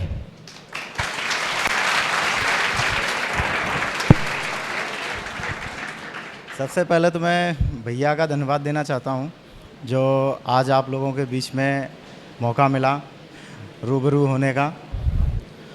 और अपने बारे में अगर मैं बताना चाहूं तो मैंने 2016 में UPSI का फॉर्म भरा था और 2017 में उसका एग्ज़ाम हुआ था।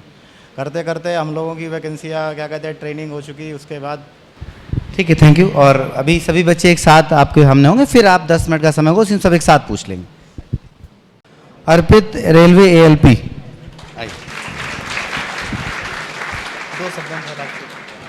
भैया जैसा बोलते हैं वैसा तैयारी करते रहिए, हो जाएगा। ठीक है, बात पूरी हो गई। सचिन SSC के लिए MTS में सिलेक्शन हो, फिर मैं कहूँगा कोई भी पद, ऑल जॉब्स आर रिस्पेक्टेबल, एक कॉमन सा स्टेटमेंट कॉमन एरर का आया था SSC में जब मैं तैयारी करता था।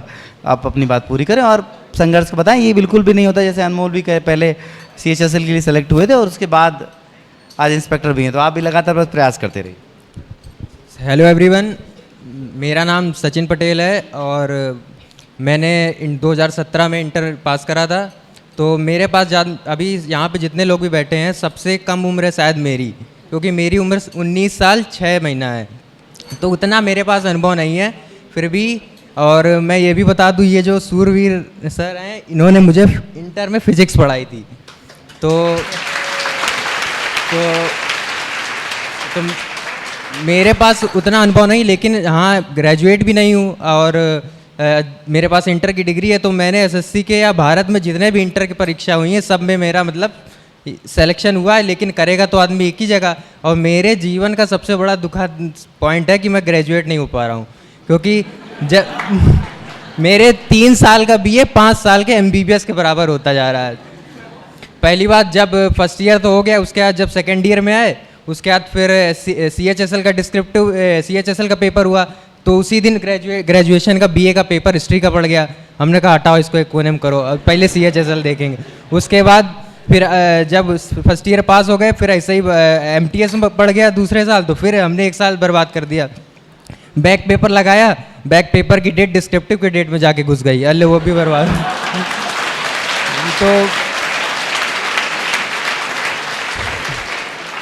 तो बस यही है, अब तो भगवान से भी यही सुबह शाम प्रार्थना करते, भगवान ग्रेजुएट कर दे भाई किसी से।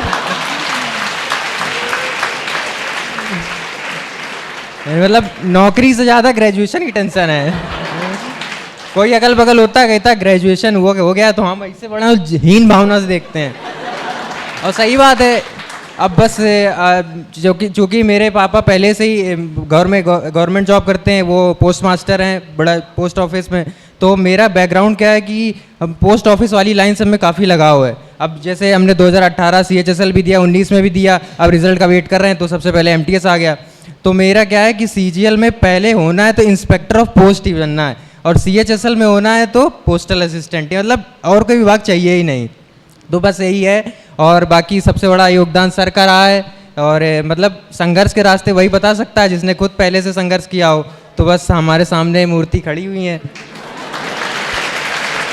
तो आप, और मतलब बस यही है, बस धन्यवाद। ईश्वर से कामना करूंगा आपका जल्दी ग्रेजुएशन पूरा हो, ताकि आप दोबारा इंस्पेक्टर के पद पर चयनित होकर यहाँ उपस्थित हो, और कोई बच्चा ऐसा जिसको ने अपना अपडेट ना किया और यहाँ उपस्थित हो। ठीक, तो इसी के साथ ये बच्चों का सम्मान समारोह पूरा होता है। अब मैं ये चाहूँगा कि सभी बच्चे एक साथ स्टेज पे आ जाएं विद मेडल एंड सर्टिफिकेट्स, जैसे उनको एक ग्रुप फोटो भी हो जाए, और साथ साथ आप क्वेश्चन के लिए टाइम होता है, क्योंकि अभी बीच बीच में मैक्सिमम चीज़ें आपको मैक्सिमम मिल गई, आप सब लोग आ जाएं। मैंने कहा था कि आप कोई भी क्वेश्चन जो पूछ लेते हैं, कई बार वो ज़्यादा गंभीर हुआ और कोई बच्चा आंसर नहीं कर पाया तो एम्बेरस हो जाएगा। अब ये सारे लोग आपके सामने जो उपस्थित है, लास्ट एक स्टेटमेंट जो मैं अपडेट करना चाहूँगा, इस वर्ष 2020-21 के जो ईयर हुआ उसमें संस्था से 100+ चयन हुए। पिछली बार के कुछ रिजल्ट्स पेंडिंग है, ये संख्या और बढ़ेगी, लेकिन अब उसको अगले ईयर में काउंट किया जाएगा। उनमें से जो आपके सामने उपस्थित हैं उनसे आप सवाल कर सकते हैं, और आप सभी लोग वॉलंटरी, मतलब आप हाथ उठाएंगे कि कौन क्वेश्चन का आंसर करेगा, है ना। मतलब किसी से मान लो आप अनमोल से कोई सवाल पूछ लेते तो अनमोल मान लो कहते तो एम्बेरस है, मैं नहीं बताऊंगा। तो अभी कोई भी क्वेश्चन जो आपके मन में हो, जैसे कुछ बच्चों ने कहा, तो अब आपके पास टाइम 10 से 15 मिनट का, और वो एक सबिटे हुए शब्दों में, ज़्यादा लॉन्ग उसको नहीं बोलना, क्योंकि इंट्रोडक्शन आप सभी का हो चुका है, और उसी टू द पॉइंट आंसर करना है। मैक्सिमम सभी चीज़ें कॉमन होती हैं, मैंने पहले ही बताया कि संघर्ष का पद एक जैसा होता है। आज ये आपका टर्निंग पॉइंट है। जो बच्चे यहाँ उपस्थित हैं, हमने आपको बताया था कि समय 1-2 घंटे का जो भी लगेगा, इसमें आपको मतलब जो भी आप डिप्रेस हो रहे हैं, नॉर्मल हो रहा है कि हाँ ठीक है, होता है कि नहीं होता है, सामने खड़े हैं आपके सामने वो बच्चे जो आपके इस बीच से वहाँ से पढ़ के यहाँ तक की दौड़ पूरी की। तो किसी भी पॉइंट पे एम्बेरस तो मतलब आपको डिसअपॉइंट तो होना ही नहीं है, और मेहनत बस लगातार करते रहना। अभी अब आप एक एक करके कोई सवाल जो मन में आए वो पूछिए, जो भी आंसर देना चाहेगा वो हाथ उठाएगा और आंसर करेगा। हाँ बोलिए। सर, मैं सर्वप्रथम आपके चरणों को नमस्कार करता हूँ। धन्यवाद।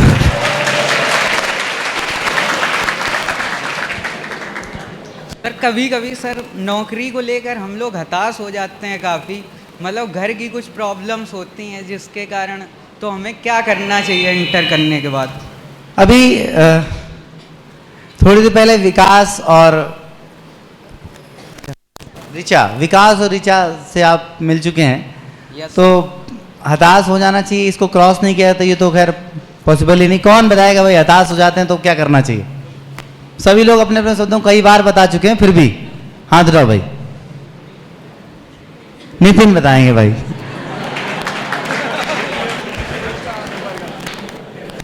हताश होने की ज़रूरत नहीं है, बस अपना काम करते रहिए आप, और एक समय सीमित रख लीजिए कि हमें 7 से 8 घंटे पढ़ना है तो पढ़ना है। उसके अलावा कुछ भी करिए, ऐसा नहीं जरूरी स्ट्रेस नहीं लेना हर चीज़ को हमें कि 24 घंटे पढ़ना है, 24 घंटे पढ़ना है, ऐसा कुछ नहीं है। 8 घंटे एक बना लीजिए कि 8 घंटे पढ़ना है, 8 घंटे मौज करनी है और 8 घंटे आपको सोना है। उसके अलावा बहुत सारे दुख आते रहेंगे, जाते रहेंगे, होता रहेगा, सब कुछ चलता रहेगा। 2018 से फॉर्म भरा, 2019 में पेपर होता है, फिर 2021 में होता है, कि ज्वाइनिंग का कोई पता नहीं है, तो चलता रहेगा। ये सबसे बड़ी प्रॉब्लम तो यही है कि सब सामने पूछते हैं कि कब होगा कब होगा कब होगा। तो हताश नहीं होना, किसी चीज़ से नहीं हताश होना है, बिल्कुल भी नहीं हताश होना है। बस अपने एक लक्ष्य बना लीजिए और उस पर लगे रहिए आप। नहीं, फिर भी बाई चांस किसी मतलब कोई क्या पोएम से मतलब इंस्पायर होते हैं इस तरीके, उसके लिए सर हैं आपके पास। एक पल भी जी मगर तू ताज बनकर जी, अटल विश्वास बनकर जी, अमर गुणगान बनकर जी।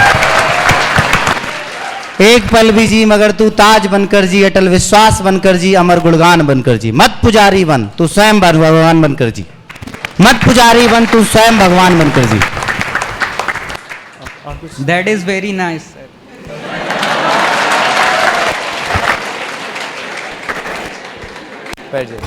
और किसी का कोई सवाल? हाँ, thank you sir. Mike pass करिए इनको।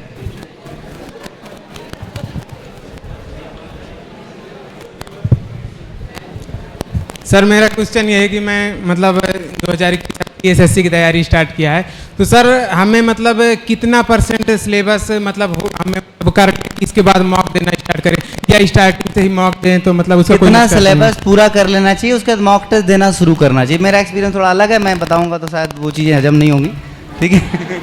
क्योंकि मेरा एक्सपीरियंस ये है कि मैंने तैयारी मॉक टेस्ट से शुरू की थी, तो मतलब उस बात का कोई मतलब ही खत्म हो जाता है। सर स्टार्टिंग से ही मॉक देते हैं? मैंने तो... पहले दिन से ही मॉक टेस्ट की तैयारी शुरू की थी, और तब मुझे पता चला कि मेरी औकात क्या है। तो मुझे पता चला कि मैं तो 65 नंबर ही ला पा रहा हूँ, मेरा कैसे हो पाएगा। उसके बाद फिर सिलेबस पे टारगेट हुआ, और मॉक टेस्ट मैंने कभी बंद नहीं किए। सर मेरे 42.5 नंबर कुछ भी आए, मतलब 10 नंबर भी आए तो भी मॉक टेस्ट तो देते रहना चाहिए। इतने कम नहीं आएंगे, हाई स्कूल सबने पास किया होता है, तो 1 घंटे में 10-20 सवाल तो आदमी कर ही लेता है, ठीक है। तो मॉक टेस्ट मैंने डे 1 से दिया, फिर भी अगर कोई इस बात का आंसर करना चाहे तो हाथ उठा सकता है। गौरव भैया ने ऑलरेडी बोल दिया है, अगर आप वाकई तैयारी करें तो मॉक शुरू से ही लगाइए।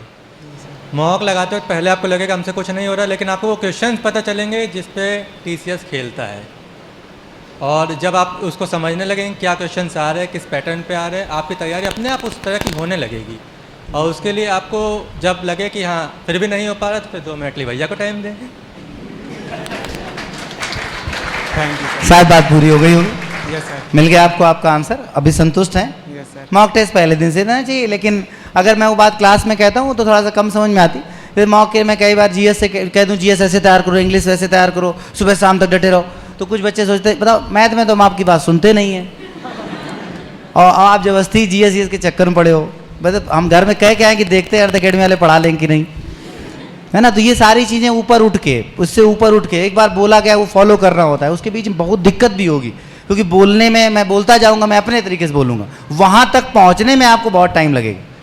इसलिए मेहनत लगातार करते रहनी। मॉक टेस्ट आप आज से शुरू करिए, और इसके लिए जो बेहतर तरीका मैं अपनाता था, मैं उस समय बहुत ज़्यादा, उस समय जो कोचिंग्स वगैरह थी कोई मॉक एक्सरसाइज कराता नहीं था कानपुर में। अब तो अपने यहाँ बहुत प्रॉपरली एक ऑर्गेनाइज वे से सालों से चलते आ रहे हैं। मतलब उसका जो नंबरिंग है उसको और कंटिन्यूएशन देखा जाए तो अभी हम लोग 700 के आसपास पहुँचने वाले हैं, और इससे क्लियर समझ में आता कि एक वीक में 2 मॉक और 700 नंबर तक पहुँचना, तो अंडरस्टूड कितने हफ्ते गुजर चुके होंगे, है ना। मतलब आप सोच लीजिए कि अगर हम 700 को डिवाइड कर दें 2 से, तो यहाँ से हमको ये पता चला 350 वीक्स, ठीक है। 6 साल के आसपास का समय हो गया मॉक टेस्ट लगातार चलते हुए।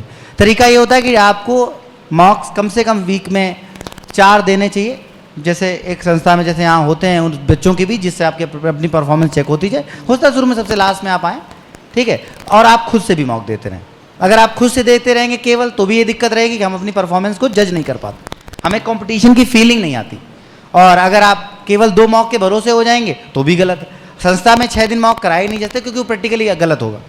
नहीं, संस्था की वजह से तरफ से भी और बच्चों के लिए भी डेली आओ मॉक दो, फिर वो एक्चुअल तैयारी है। आप घर में अपनी फिजिबिलिटी के अकॉर्डिंग 7 दिन दे सकते हैं। उनको रिकॉर्ड बनाइए, उनका रिपोर्ट कार्ड बनाइए। एक बच्चे को, जो मैं आपको आज बता रहा हूँ, बच्चे को मैंने ऐसे ही बताया था हम लोगों ने कि ऐसा करो कि मॉक टेस्ट देना शुरू करो, एक कॉपी बनाओ और लिखो डेली, और फिर देखो कौन कौन से क्वेश्चन गलत हो रहे हैं। टूर्नामेंट में टॉप नंबर पे है वो बच्चा इस बार। टूर्नामेंट में टॉप पे नंबर पे होने का मतलब आप स्वतः समझदार हैं कि अब आगे क्या होने वाला है, ठीक है। बैठिए, आपका कोई सवाल? हाँ, जिनके सवाल कॉमन हो और वो पूरे हो जाएं तो फिर दोबारा पूछने की आवश्यकता ना हो। हाँ सर, मैं अपना क्वेश्चन मेरा दोस्त रजत से पूछना चाहता हूँ। रजत से पूछना चाहते हैं, स्पेशली फॉर रजत। हाँ आइए रजत भाई, पहले तो तुमको सैल्यूट है। मैं तुमको यूनिफॉर्म में देखना चाहता था, आज तुम वहाँ पर हो। भाई रुलाओगे क्या आप? भाई बस मेरा एक ही क्वेश्चन है।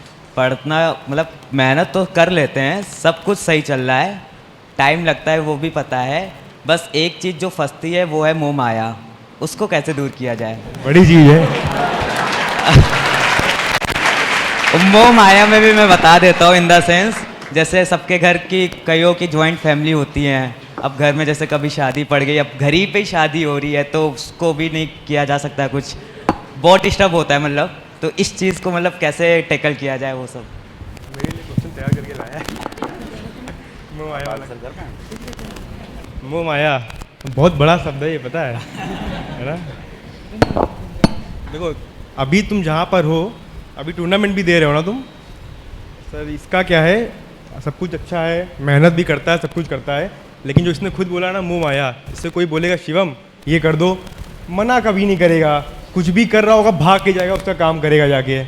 घर में कुछ भी है, भैया आ रहे हैं, कोई आ रहा है, शिवम सबसे आगे खड़े हैं, उनको लेने जा रहे हैं, कुछ भी कर रहे हैं, ठीक है। फिर इसको बहुत समझाया, मैंने कहा कि पहले तुम्हें अपना देखना है, क्योंकि जिस दिन तुम कुछ नहीं कर पाओगे ना, तुम्हें कोई नहीं पूछेगा, कोई नहीं कहेगा कि तुम कहाँ हो, क्या कर रहे हो, बस यही कहेंगे तुमने किया क्या अपने जीवन में। बस इसीलिए तुमको बोलता रहा हूँ हमेशा यही कि करो, पहले अपने लिए करो, फिर सबके लिए करो। और ये भी नहीं है कि दूसरों के लिए करना नहीं है, करना है, लेकिन खुद करके तब दूसरों के लिए करना है, तभी कर पाओगे तुम।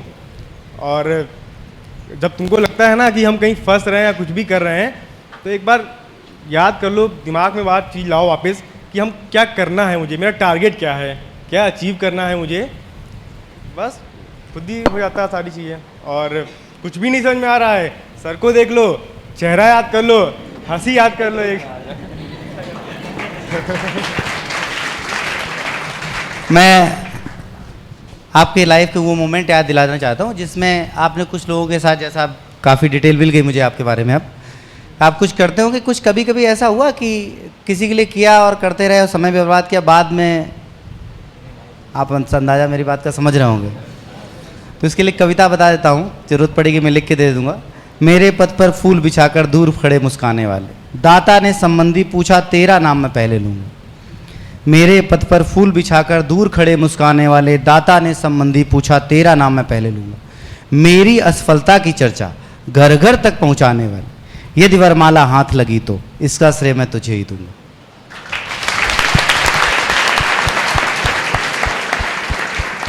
मैंने कहा ना, कल मैं शाम को डिस्कस कर रहा था कि जो समस्याएं थी उससे मैं हूं, तो मेरी असफलता की चर्चा घर घर तक पहुंचाने वाले, यदि वरमाला हाथ लगी तो इसका श्रेय मैं तुझे ही दूंगा। मेरे जीवित अरमानों पर हंस हंस कफन उड़ाने वाले, तेरा कर्ज चुकाने को मैं एक जन्म बस और जीऊंगा।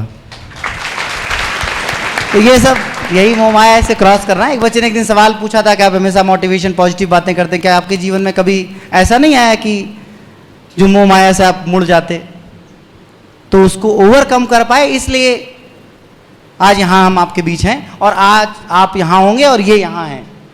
तो जो ओवरकम नहीं कर पाएंगे उसी उधेड़ बुन में जुटे रहो। अब इससे ज़्यादा क्या ही समझाऊं। और कोई, किसी का कोई सवाल? सर नमस्ते, मैं कहना चाहूँ, मैं कॉमर्स से पढ़ा हुआ हूँ, हाई स्कूल में भी ज़्यादा मैथ में मेरे मैं आपकी समस्या समझ गया, आप बैठ जाइए। आपकी समस्या ये कि आपको मैथ्स की वीक जो है वो बेसिक बहुत ज़्यादा वीक है। मैंने आपको क्लास के बाद पहले भी बताया कि आप लंबा समय आपको लगेगा वहाँ तक पहुँचने में, ठीक है, क्योंकि आपने 8th क्लास के बाद मैथ छोड़ दी होगी और बहुत लंबा समय गुजर गया, और हाई स्कूल में जो कमांड मैथ की आती है वो आपकी नहीं आ पाई, तो उसके लिए थोड़ा लंबा टाइम लगेगा। कुछ छोटी छोटी चीज़ें मैं बताता रहता हूँ, आप स्पेशली और मिल लीजिएगा, मैं और कुछ बातें बताऊँगा, उनको फॉलो करिए और लंबे समय तक करिए, चीज़ें पूरी हो जाए। और कोई सर? हाँ सर, ये रेगुलरिटी कैसे मेंटेन करें इसको? क्या कह रहे हैं? रेगुलरिटी, क्योंकि रेगुलरिटी में क्या दिक्कत आती है सर? मतलब कि हमें 5 साल हो गए तैयारी कर रहे हैं, पर अभी तक पूरा एक बार सिलेबस नहीं कंप्लीट हो पाया किसी भी कोचिंग। होलिम गांव गए थे? ये सर मैं नहीं गया था।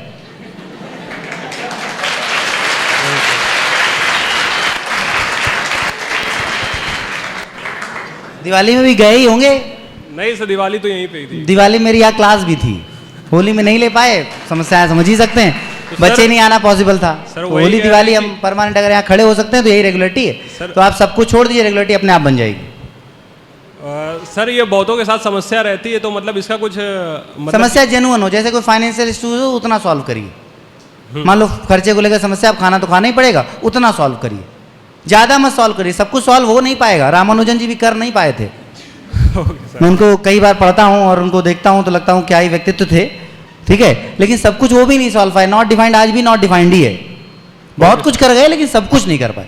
इसलिए सब कुछ सॉल्व नहीं हो सकता, ये सोच लिए रेगुलरिटी बन जाएगी अपने आप।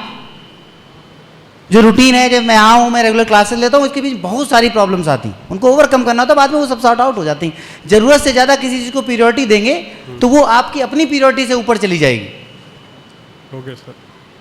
ज़रूरतें, कभी कभी कोई काम उतना इंपॉर्टेंट होता नहीं जिसको जितना उसको इंपॉर्टेंट बना दिया जाता है। आपको एक पेन लेना होता है, पढ़ाई छोड़ के पेन लेने पहले किससे जाते? जब आपका लिंक का 2 रुपये वाला था पहले उससे लिख लेते। एक छोटा सा एग्जाम्पल, आप कई बार देखते हो ना, मैं कोई काम याद आता तो पहले वो निपटाएंगे, और जब पूरी तरह थक बच जाएंगे तब पढ़ेंगे। तो क्या पढ़ो, खाक पढ़ोगे? कुछ नहीं पढ़ोगे, सब छोड़ दो, सब भूल जाओ, साइड में रख दो। मैं फ़ोन अपना साइलेंट करता था, आप स्विच ऑफ करने लगो, इससे ऊपर की बात है, पता ही नहीं चलेगा। अब तो खैर जियो वाले बताते हैं उन्होंने फलाने ने उस समय किया था। अजीब मतलब मसला किया था उस समय, क्या मतलब कितना इतना क्यों बताओ, हमें करनी होगी उनसे बात, खुद ही कर लेंगे। सर ये रेगुलरिटी का ही है नतीजा कि अपने जो रजत सचान सर बैठे हुए मतलब सामने है, ये और हम लोग एक ही क्लास में क्लास नहीं, मैं बस आपको यही कहना चाहूँगा कि रेगुलरिटी का जिनका भी सवाल हो, रेगुलरिटी आपकी खुद है। Yes sir. रेगुलरिटी आप खुद से हैं, रेगुलरिटी आप स्वयं हैं। आज 10 बजे सबको बुलाएगा, सब नहीं आए, आप आए, समझ आए मेरी बात? तो आपने सोचा था ना मैं यहाँ पहुँचूंगा और कुछ सीखूंगा। जो आए हैं उनके समय 2-2.5 घंटे का समय लगा। मैंने कल भी कहा था कि समय जाएगा, लेकिन ये अगर वास्तव में पॉजिटिव हो पाया तो ये 50 घंटे बचाएगा। जो आज आप अगर इस बात को अभी इस समय के बाद, जैसे आज आपको पूरी बात समझ में आ जाए, उसको आप फॉलो ना कर पाए लॉन्ग टाइम, तो आप गलत कर रहे हैं। मेरा सिर्फ यही कि मतलब अगर मैं सीधे कहूँ तो मैं आपको डांट ही रहा हूँ कि आप गलत कर रहे हैं। रेगुलरिटी वाला सवाल तो मतलब खुद से होता है, पूछ लिया, जितना बता दिया उसको फॉलो करो, सब कुछ छोड़ दो, उतना जरूरी लेके चलो जितना जरूरी। Okay sir, thank you. Purity decide करो। सेकेंडरी में जब सोचते हैं आदमी तो उसके जीवन में सेकेंडरी रह जाता है। Okay sir, thank you. मतलब कभी भी आपने अगर ये सोचा कि ये नहीं हो पाया और वो कर लेंगे तो फिर वही कर पाओगे। तो यही वाला होना है तो हो पाएगा। हाँ भाई। सर नमस्ते आपको। Thank you. और मैं प्रेजेंट टाइम अभी डिफेंस की तैयारी कर रहा हूँ और मैंने अपने भाई बहनों को देखा तो मतलब स्टार्टिंग में जब मैंने अभी मतलब 3-4 महीने हुए हैं मुझे अर्थ एकेडमी ज्वाइन करें, तो मैंने इनको देखा तो मुझे ये लगता है कि नहीं है, एसएससी करनी है और सीजीएल पाना है। और मेरे अंदर 2 बातें चल रही हैं सर, डिफेंस पाना है या मतलब एसएससी पाना है, सीजीएल इन लोगों की तरीके मुझे पाना है। तो इसके बारे में क्या आप इंस्पायर करेंगे मुझे? ये तो आपके इंटरेस्ट पर डिपेंड करता है। कोई बच्चा इनका आंसर करेगा भाई जिसने डिफेंस और पैरेलल में इन चीज़ों से संघर्ष किया हो। सर ये मैं अनमोल भैया से पूछना चाहता हूँ। अनमोल से भाई स्पेशली आई जुबैर बताएंगे कि डिफेंस और इन दोनों में कैसे चूज किया, क्या किया। देखो एक्चुअली क्या है कि जब हमने इंटर पास किया था तो ये था कि डिफेंस में जाना है तो एनडीए करना है, तो एनडीए के लिए तैयारी शुरू किया, नहीं हुआ। फिर ये हुआ कि चलो एयरफोर्स देख लेते हैं, फिर एयरफोर्स करने लगे। लेकिन फिर ये लगा कि क्या कहते हैं, ये अपनी चॉइस पे डिपेंड करता है कि ये लगता है कि यार ऑफिसर बनना है कि मतलब ऐसे वैसे तो देखा जाए तो कोई भी जॉब या कोई भी पोस्ट छोटी या बड़ी नहीं होती, अपने इंटरेस्ट पे डिपेंड करता है कि आपको क्या करना है, आप किस में इंटरेस्टेड हो। तो फिर हमने सोचा कि ऐसा है कि नहीं बन पा रहे हैं तो कुछ और करते हैं। फिर जब लगा कि हो गया, होने के बाद फिर भी ड्रॉप किया कि हो गया, लेकिन फिर भी ये मन में था कि नहीं वहाँ ऑफिसर नहीं बन पा रहे तो एसएससी करते हैं। तो ये अपने चॉइस पर डिपेंड करता है कि आपके मन में कब ये आता है कि हाँ आपको क्या करना है, तो उसी मोमेंट में आप डिसाइड कर लीजिए कि ये करना है। फिर दूसरा जो ऑप्शन है आप उसको बिल्कुल छोड़ दीजिए, नेगलेक्ट कर दीजिए। जो मोमेंट में डिसाइड कर लिया कि हाँ हमें यही करना, तो उसी को बांध कर रख लीजिए कि यही करना है बस। अब ठीक। हाँ, मैं CHSL 10+2 2011 चयनित हुआ और उसके बाद मैंने उसकी टाइपिंग के लिए मैं सेंट्रल स्टेशन पे खड़ा था और मैंने कहा नहीं यार मतलब तुम ये बनोगे, तुम टाइपिंग करने जा रहे हो, कहाँ जा रहे हो तुम? ट्रेन मेरे सामने से मैं नहीं गया, तो मेरी अपनी चॉइस थी। या कोई आपको इस बात का आंसर नहीं कर पाएगा कि आपको क्या चूज करना है, कोई भी नहीं। किसी के लिए कोई कैसे चूज कर सकता है कि उसको क्या करना है, ये बता सकता है कि जो आपने डिसाइड किया वो कैसे करना है। डिसाइड आपको मतलब लगभग तो यही कि आपको खुद करना होगा। प्रॉस एंड कॉन्स लोग बता सकते हैं कि आप ये कर सकते हैं, आपकी कैपेसिटी, कई बार आपकी कैपेसिटी आपका कैलिबर डिसाइड करेगा ना कि आप क्या करना चाहते हैं। हाँ बैठ जाइए। अभी कांटों की नोकों पर खिलना आपके जीवन की शैली है, आपकी दिनचर्या पर्वत से लेकर जंगल तक फैली है। Thank you.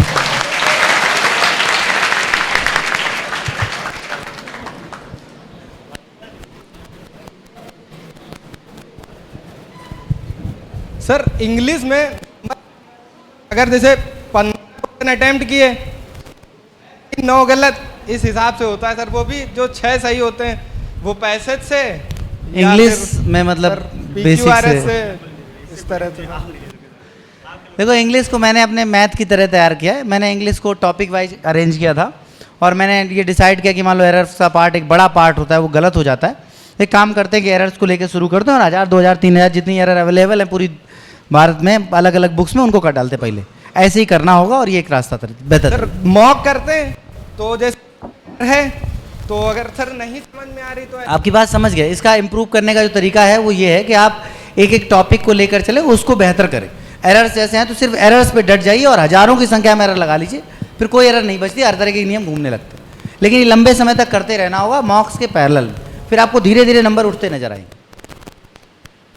जैसे अगर एरर हमें बहुत ज़्यादा आती नहीं, जैसे कोई ऐसा जहाँ पर डाउट होगा, जैसे मान लीजिए एरर आपकी हुई और एरर में आपने पढ़ना शुरू किया और आपकी एरर डाउट है, तो उस एरर को ना खंगाल डालिए अलग अलग बुक से। तो एक एरर तैयार हुई ना 10 मिनट लगे, लेकिन जब 10 मिनट लगे ना तो 10 मिनट बाद वो तैयार हो गई। ऐसे करते करते करते करते सिर्फ एरर्स पलटते रहिए, सॉल्व करते रहिए, उनकी रूल्स ढूंढते रहिए, कुछ रूल्स के बहुत बेहतर सोल्यूशंस मिल जाएंगे, उनको मार्क आउट करते रहिए, तो आप जो है धीरे धीरे इंप्रूव होगा। समझ में आ गई होगी शायद मेरी बात। एक एरर पे काम अगर नहीं आई तो उस पर पूरा काम कर डालिए कि क्यों नहीं आई, और जब उसको आप डेडिकेटली पूरा मर्ज करेंगे अपने आप में, तब वो एक अपने आप में 20 की संख्या में एरर्स को सॉल्व कराने लगी। ठीक है, ऐसे इंप्रूवमेंट के साथ, ऐसे फिलर्स के साथ, ऐसे वोकैब के साथ। हाँ, खड़े हो जाए। हाँ सर, जैसे कोई टीचर बता देता है कि सर कोई बुक ले लो इंग्लिश की, उससे पढ़ लो, टेस्ट नहीं आता उसमें पढ़ने में, बंद हो जाता है पढ़ने का सर, तो कैसे इम्प्रूव करें सर ये चीज़ है इंग्लिश की बुक जैसे मान ली पढ़े। देखो इंग्लिश की समस्या बहुत थोड़ी लंबी थी। जब मैं अपने टाइम में था तो मैंने खुद जो है कुछ समय तक पढ़ाया था इसी सब समस्याओं को लेकर कि कहाँ क्या किया जाए। और फिर उसके बाद यशोधनगर ब्रांच थी तो वहाँ पूरा जो है इंग्लिश का एक बैच चलता था पैरेलल में, और 12 तारीख से ऐसी कोई समस्या आ गई उसको लिए शुरू भी किया है। आप इंग्लिश को लेकर अगर बहुत ज़्यादा लग रहा है कि बिल्कुल कुछ नहीं आता और प्रॉपर बिल्कुल जीरो से स्टार्ट करना है, तो फिर उसके बारे में तो फिर अगर आपको कहीं नहीं पढ़ा और कुछ नहीं पढ़ा तो फिर एक बार तो गाइडेंस मतलब किसी न किसी से लेना होगा। मतलब ये टू द पॉइंट है। अगर आप सोचें कि बिल्कुल अब जैसे मैथ में आप बिल्कुल ना पढ़ते तो फिर नहीं समझ में आती, जब आप समझने लगते हैं फिर आप बेहतर कर सकते हैं। तो आपका इंप्रूवमेंट वाला पार्ट था। इंप्रूवमेंट का ये कि अगर नंबर कम आ रहे हैं तो उनको उठाने का ये कि एक टॉपिक पकड़िए और कॉन्टिन्यूसली उसके साथ शुरू हो जाइए और तब तक पढ़िए जब तक आंखें लाल ना हो जाए। तो ऐसे करते रहिए। तो इंडिविजुअली मतलब आप किसी से भी ये सर कर अपना सेल्फ होता है कि किसी ने किसी से पढ़ा होगा, किसी ने किसी से पढ़ा होगा, किसी ने किसी से पढ़ा होगा। ये कोई बहुत वो पॉइंट नहीं है कि किसके इंडिविजुअली पढ़ना चाहिए, बट जिससे भी पढ़ें चीज़ों को एक बार ग्रैस्प करें और मार्कआउट करें, और मार्कआउट करने के बाद फिर उसके बाद उन पर बहुत प्रैक्टिस की ज़रूरत है। ठीक है, और आगे हाँ, प्रैक्टिस नहीं करेंगे तो इंग्लिश इंप्रूव नहीं होगी। मतलब प्रैक्टिस तो सभी के लिए चाहिए। जैसे सर कुछ भैया लोग हैं उन्होंने बताया कि पहले हमारा डिफेंस में हुआ, फिर तो उसी तरह सर मेरा भी जैसे 2 बार एयरफोर्स में हुआ, फिर नेवी में, कभी मेडिकल आउट, कभी मैरिड आउट। सर जो घर वालों की उम्मीदें टूटी हैं वो अब सर रेगुलर नहीं हो पा रही हैं। पढ़ाई हो रही है लेकिन उस हिसाब से नहीं हो पा रही है, क्योंकि जब फाइनल सेक्शन के बाद मैरिड आउट। आप अपने बातों के लगभग आंसर्स हो चुके हैं। आप अपने रूटीन में डूब जाइए, कोई आपसे कुछ नहीं कहेगा, जो कहेगा वो आप सुनेंगे नहीं, क्योंकि आप तो अपने रूटीन में होंगे ना। क्योंकि सर एक बार जब घर वालों की उम्मीदें टूटती हैं फाइनल होने के बाद, फाइनल मेरिट नाम नहीं तो क्या हो जाएगा उसके बाद? क्या करना चाहते हो सर? अगर किसी की उम्मीद टूट गई है तो उसका बनाने के लिए करना पड़ेगा। आपका मेरिट से आउट हुआ था ना? फाइनल मेरिट 2 बार मेडिकल मैंने ज्वाइन ही किया नेवी में, वहाँ से इंजरी हुई, फिर वापस आए, फिर सोचो कितना डिप्रेशन होता है। सर वही बस उस फेज से कैसे निकले? तो सब कुछ छोड़ छाड़ के बस ये सोचो कि हमें करना है तो करना है बस। ओके, इसके अलावा कोई स्टेट क्यों दिक्कत क्यों आ रही है? सर जैसे अभी पढ़ना स्टार्ट किया, जैसे रात में पढ़ते हैं तो वो चीज़ माइंड से डिस्टर्ब बहुत ज़्यादा कर देती है। जो भैया भी बोल रहे थे ना कि मोह माया, तो मोह माया छोड़ना नहीं है, कुछ दिन के लिए छोड़ दो बस। नौकरी लग जाए फिर खूब मोह माया पकड़ो।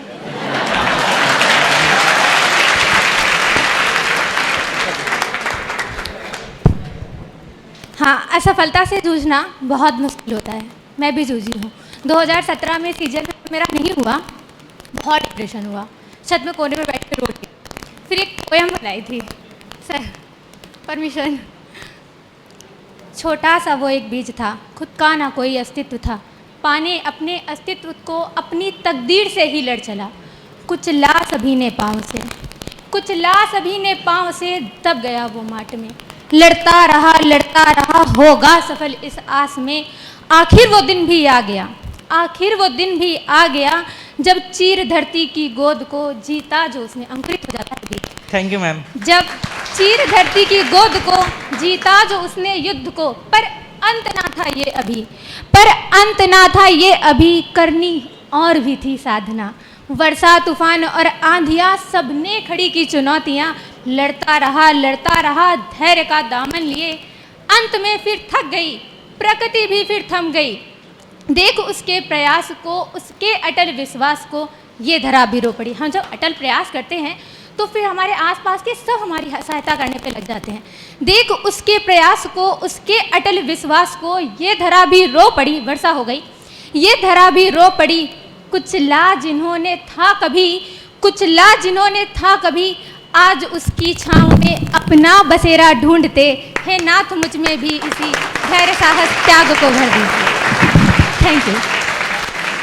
Thank you sir, thank you ma'am. और किसी का कोई सीधी question? Hello sir, good noon. Sir मेरा सवाल ये है कि जैसे हम लोग बहुत ज़्यादा टाइम देते हैं पढ़ाई को, तो एक वक्त आता है कि बहुत ज़्यादा ऊब जाते हैं सारे सब्जेक्ट से।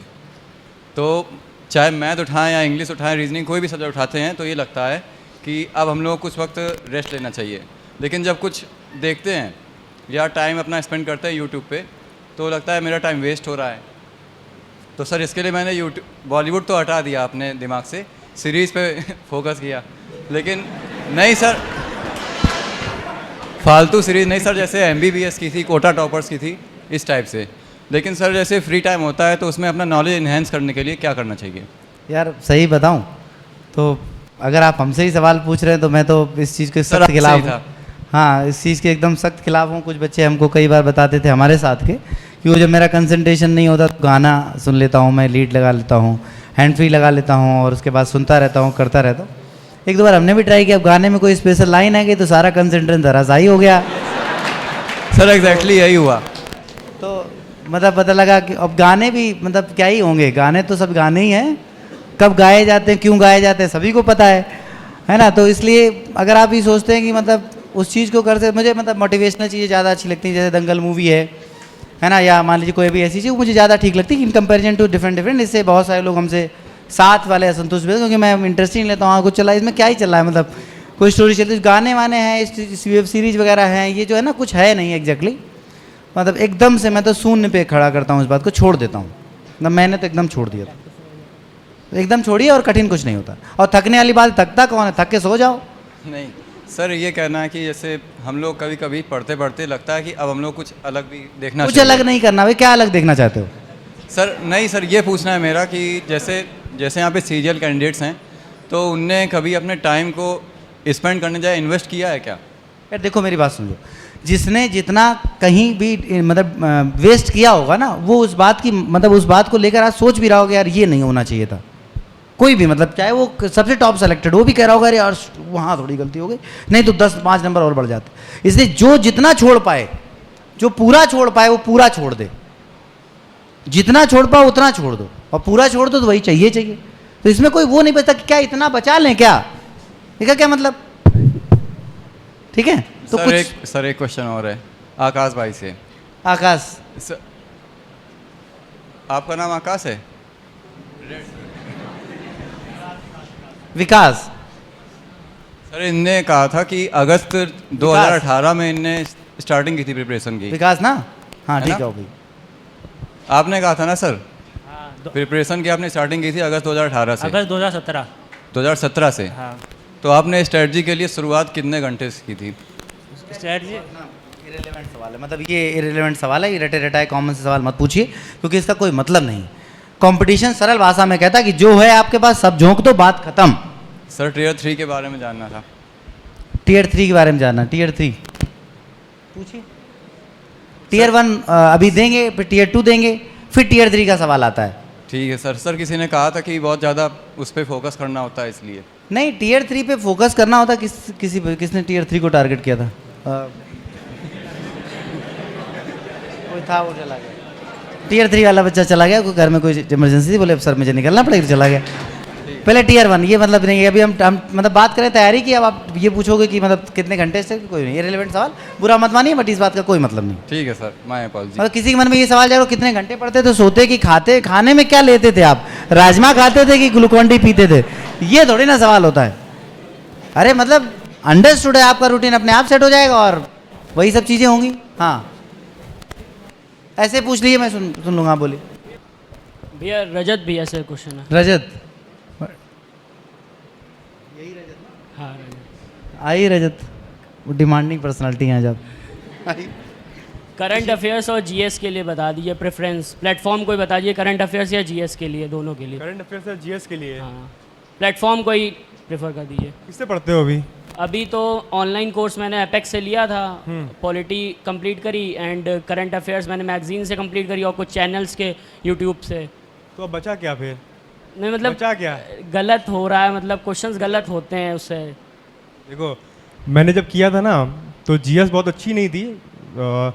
जब मेरा बैंक का एग्ज़ाम था, एसबीआई का था, तो मैंने 2 महीने पहले करंट अफेयर्स, 2 महीना भी नहीं, 1 महीना होगा, 1 महीना पहले करंट अफेयर्स, सिर्फ करंट अफेयर्स पढ़ी थी, और इतनी पढ़ी थी कि सबसे ज़्यादा नंबर उसी में आए थे मेरे। मतलब मेरा एसबीआई में सिलेक्शन सिर्फ जीएस के बेस पे ही हो गया था।